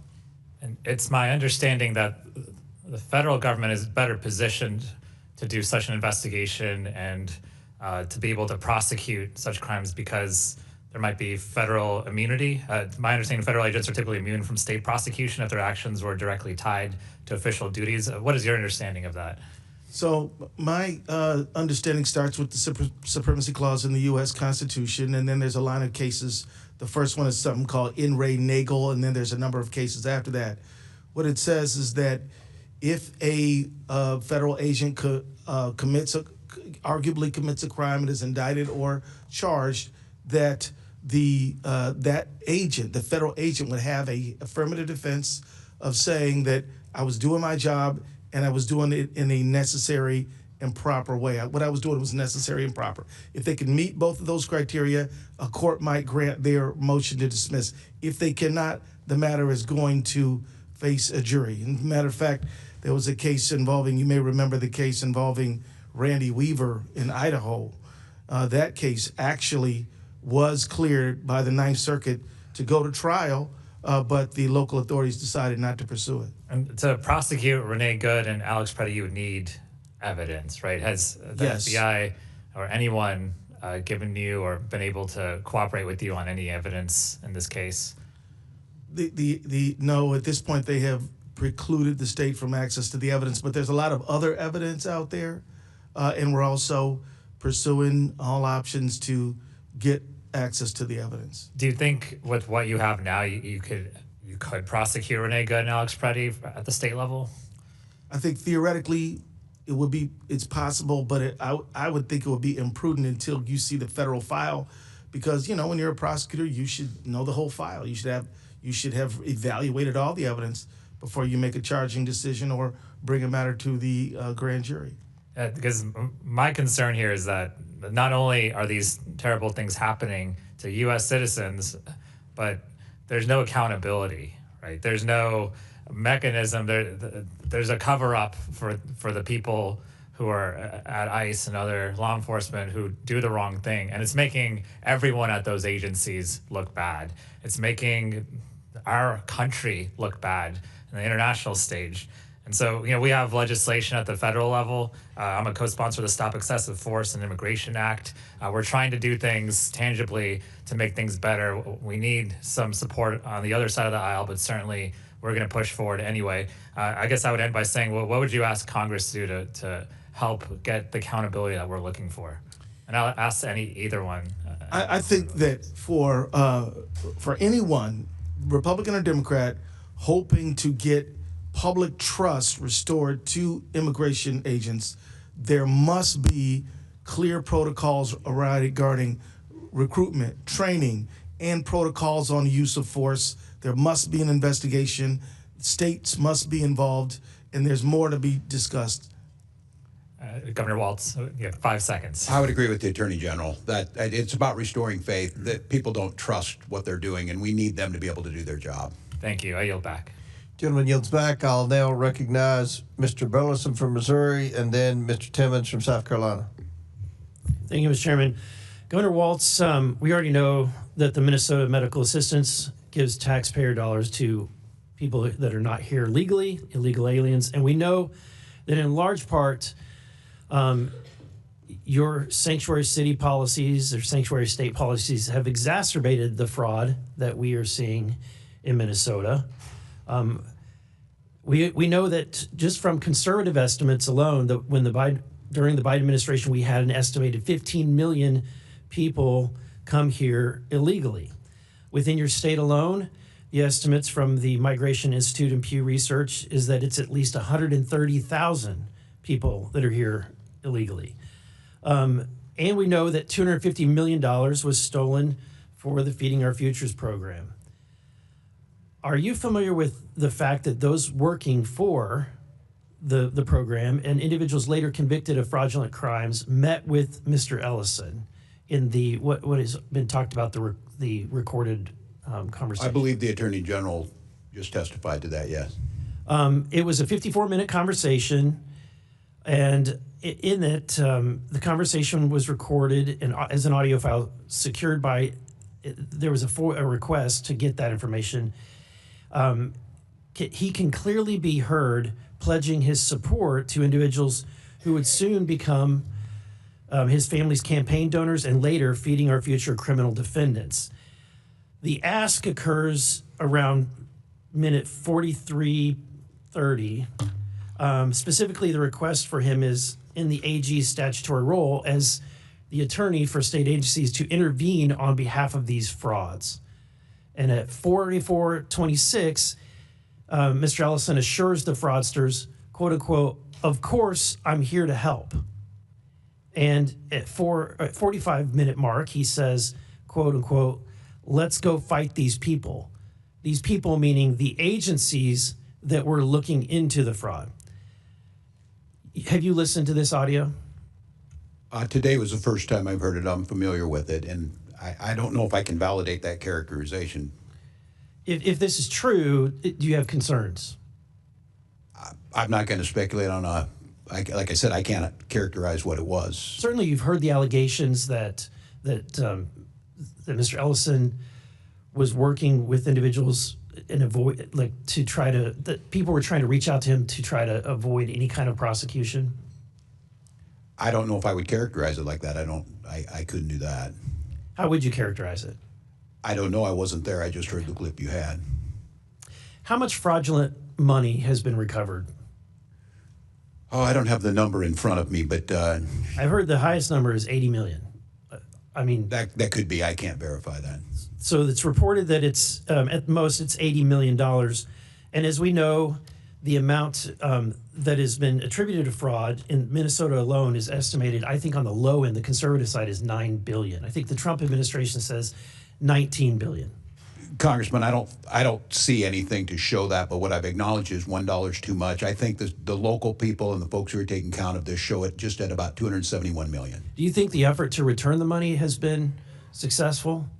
I can't speak to that. I don't have any part in that. I think that returning 80 million out of let's say, assume it's just 9 billion, which would be 0.08%, less than 1% of the money has been gotten. Congressman, no one's saying the $9 billion other than a potential for that, and that would mean every dollar that's out there. And I think that was characterized last week by the U.S. Attorney's Office as saying that caused problems because there's no evidence to back that up. But I want to be clear, that doesn't make it any better.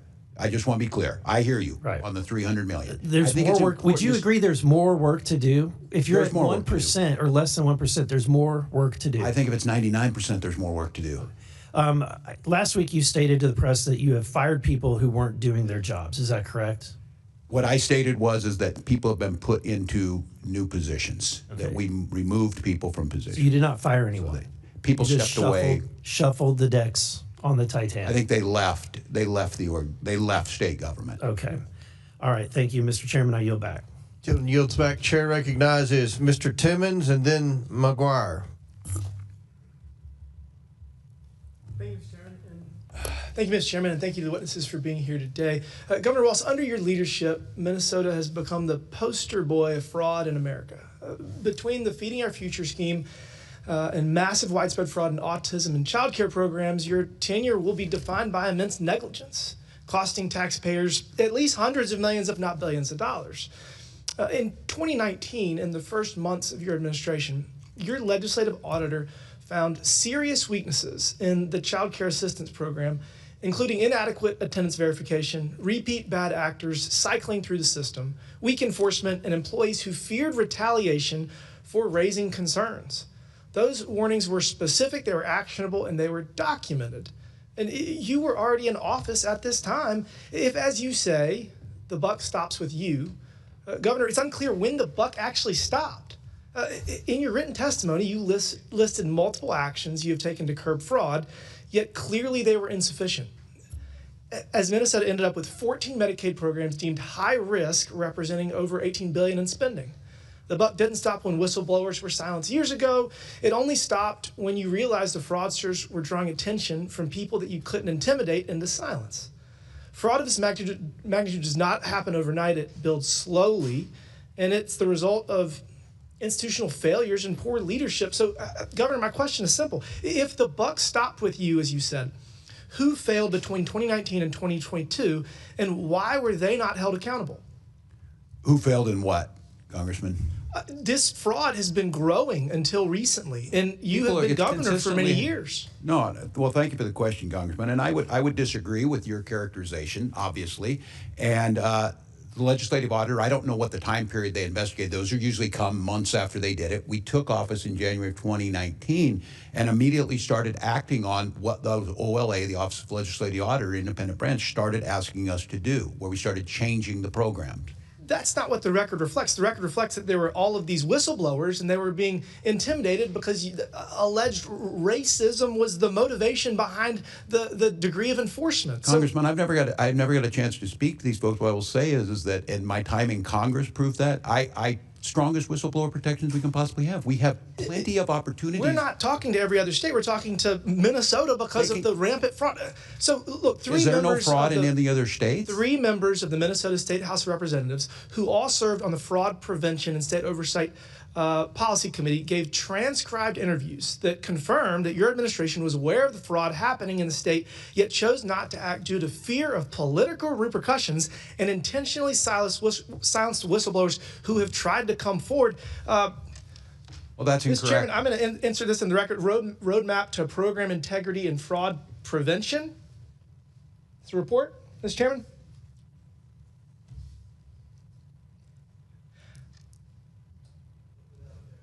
Thank you, Mr. Chairman.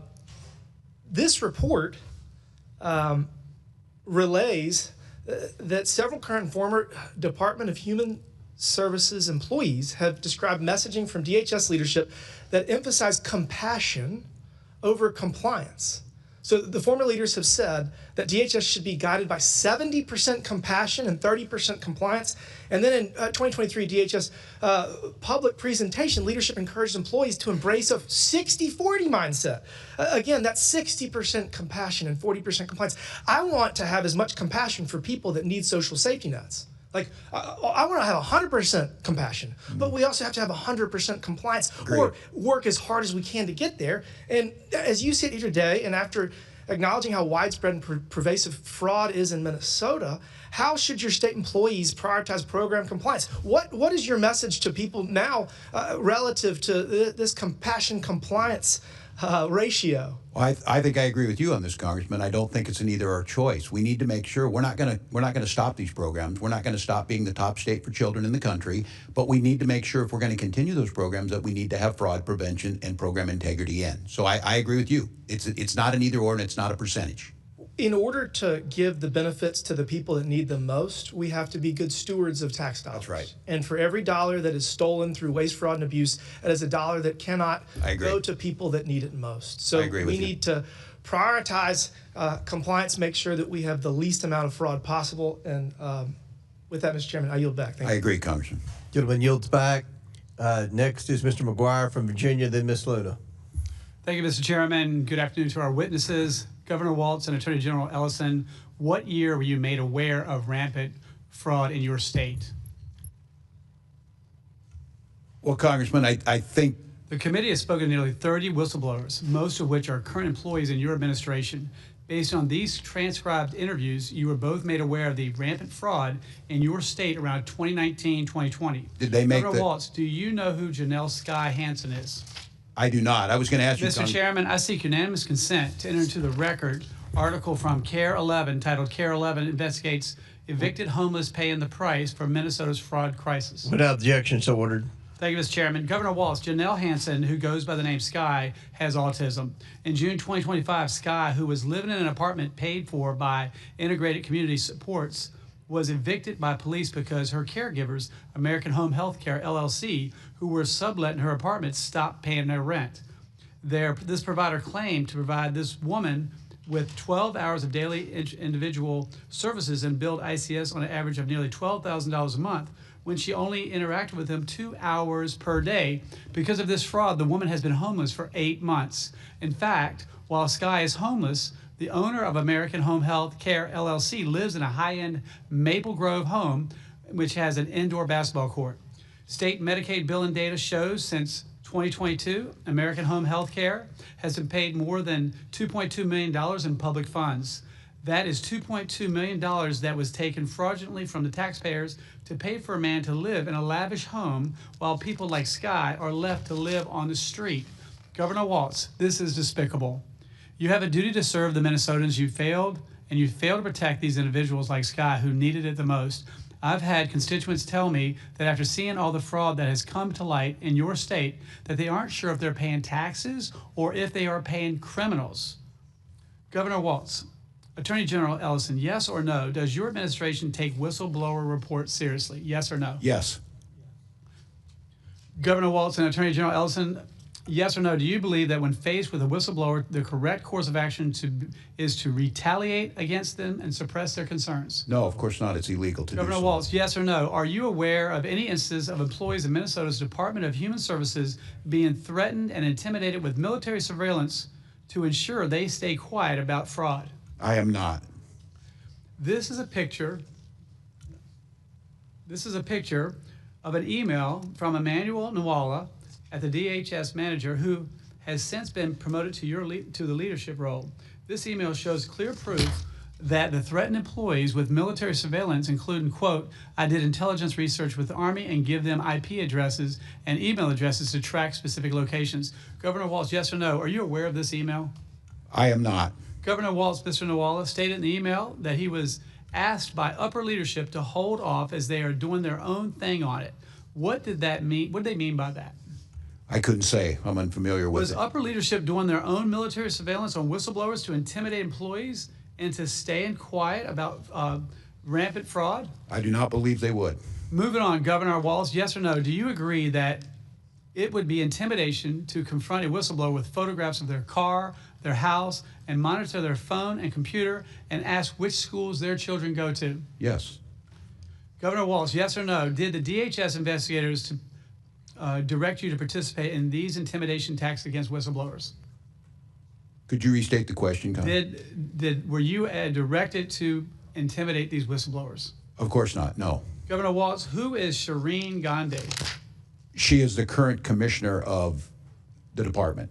In her transcribed interview, Ms. Gandhi confirmed that DHS used outside entities to investigate DHS staff. Governor Walz, I think it's clear to the American people that your administration didn't take whistleblowers seriously, and even further, cultivated an environment of fear to intimidate employees from going public with the truth about the rampant fraud in your state and under your failed leadership. Governor Walz and Attorney General Ellison, your incompetence and inaction to stop pervasive fraud when you were first alerted was not only defrauded taxpayers of $9 billion, but you have also failed to protect those who truly needed these services, such as Sky. Because of your failed leadership, that woman was evicted from her apartment and homeless on the street for 8 months. Leadership matters. And Governor, you abandoned your troops before deployment. Right before they deployed, you told your law enforcement not to cooperate with federal agents, which led to a lot of the problems in your state that you don't see happening around the country. And you abandoned Minnesota by allowing this fraud to continue. And so I understand I'm so glad that you have decided not to Congressman, run that's untrue. for re-election as governor. With that, I yield back. Congressman, did you do 24 years in the military? Because I did. Was that not long enough for you? I'm sorry, you're now interfering with my time, but as a veteran, he's a veteran too. I don't think that you need to compare service. No one's discrediting your service, but I think they're discrediting your ability to lead your state and protect my credit was being questioned, and I did. So if that, Chairman, I'd like to have my recognizes time. Ms. Luna from Florida. Thank you, Governor. Chairman, I would Walz. ask But the my line of ability questioning is not for you. Please do not interfere with the witness's time. It's for your Attorney He didn't General. ask a question, so it is Ms. Luna's time. Thank you. Thank you, Mr. Chairman. I want to be very clear about why we are here today and why both of you should be concerned. I've already sent criminal referrals to Attorney General Pam Bondi recommending that both Governor Walz and Attorney General Ellison be investigated and prosecuted under 18 U.S. Code 371 and 18 U.S. Code 2. The U.S. Attorney Office estimates up to $9 billion in taxpayer money has been stolen on your watch, Governor Walz. Not a rounding error, not a typo, $9 billion, and both of you knew. Mr. Ellison, there's a widely reported recording of a meeting between you and Feeding Our Future on December 11th, 2021.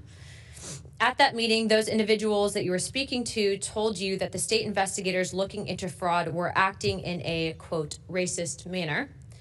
And your response was, and I'm quoting directly from the recording, "Let's just go fight these people." I want to ask you, what do you mean by fight these people? Congresswoman, first of all, this matter I've responded in writing to this committee. I've written an op-ed about this matter.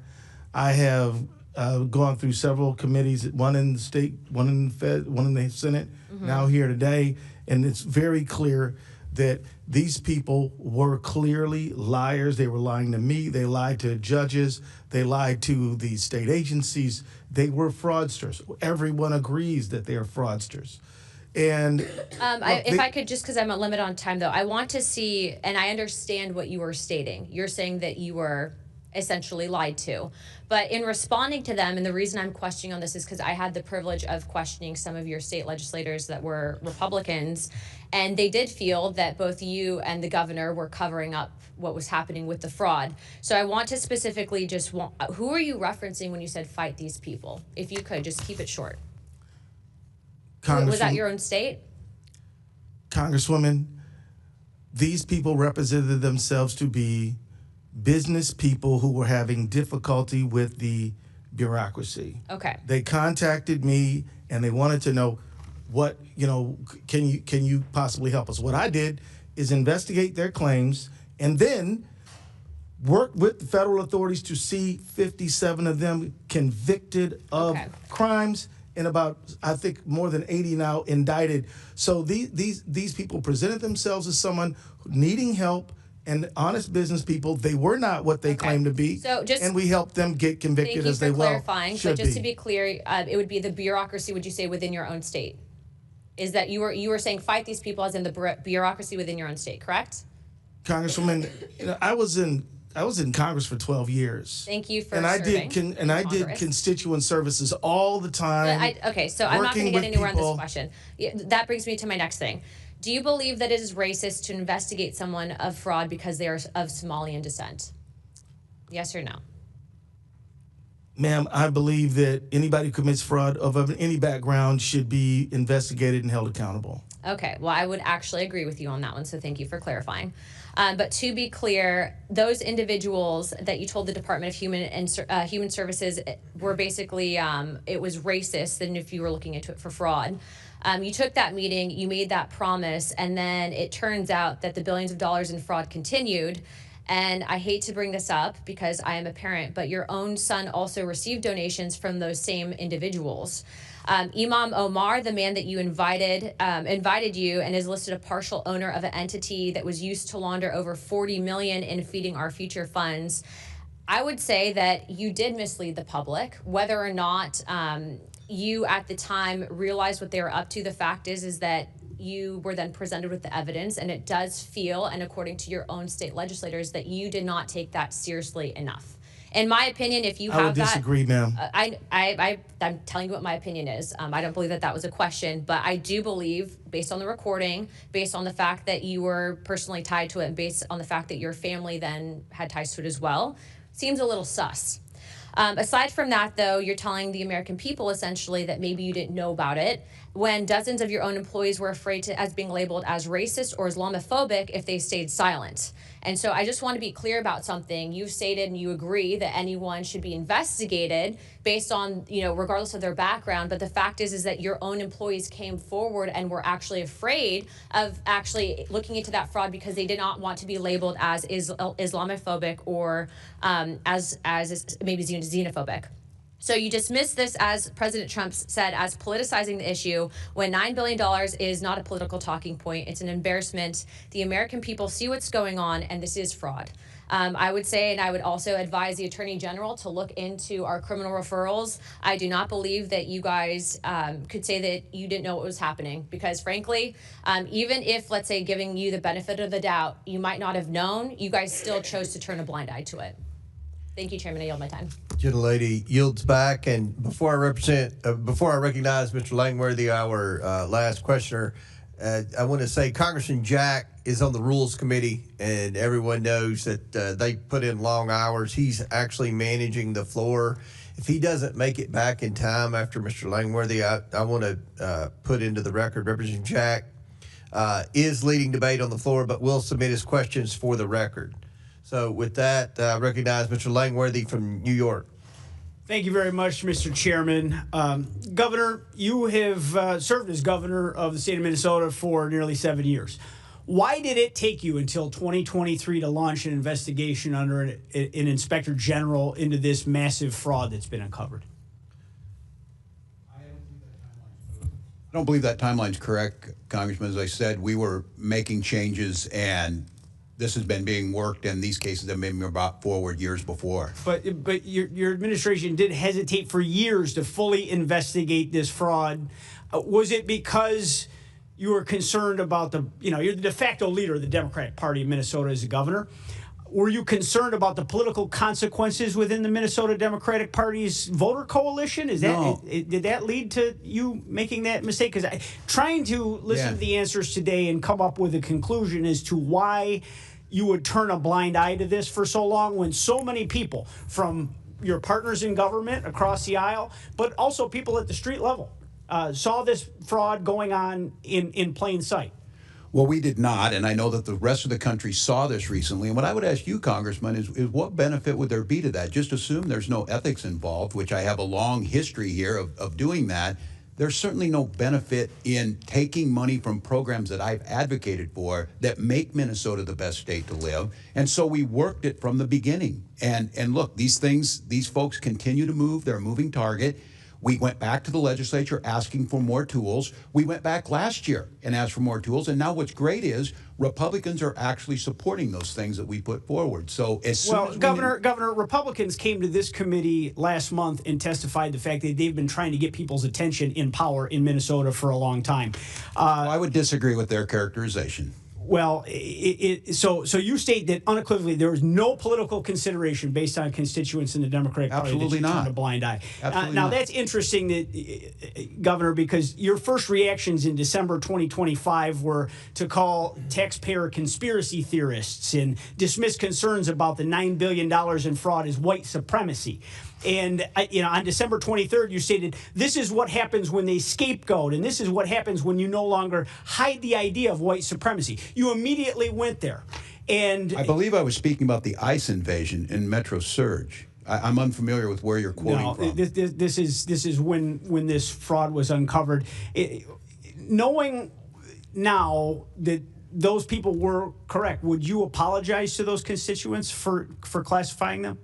I'm unfamiliar with what you're asking for. I've heard today attacks on the Somali community that I would view as racist trope thrown at the Somali community. Okay, Governor, I understand you need to deny and deflect, and your stories are pretty legendary at this point, but while you were looking the other way at fraud that took place on your watch, you and your ticket mates in the Democratic Party in Minnesota get somewhere between 80 and 90% of the vote in Somali-heavy precincts.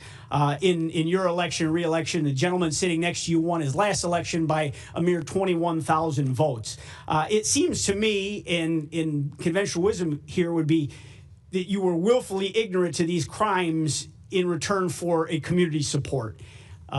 That's totally false, Congressman. That accusation is totally false. I won by, 10 points, hundreds of thousands of votes. He won by 21,000. But that accusation, throwing that around, we came here to help and work with you to try and find solutions to fraud. We're talking about $9 billion in fraud. Your entire state budget's only $65 billion. I mean, this is a massive. Do you have the spreadsheet on that, Congressman, on the $9 billion? You've rattled off about 10 different numbers today. You clearly don't have a handle on the numbers either, and you need a serious accounting effort in the state of Minnesota right now. Okay, Congressman, I've given you the numbers it's my time, best not of my yours. ability. Do you believe that your inaction in the first term to prevent fraud in the childhood nutrition and child care assistance programs gave the green light to other scammers to commit housing and Medicaid fraud in your second term? No, I don't believe that.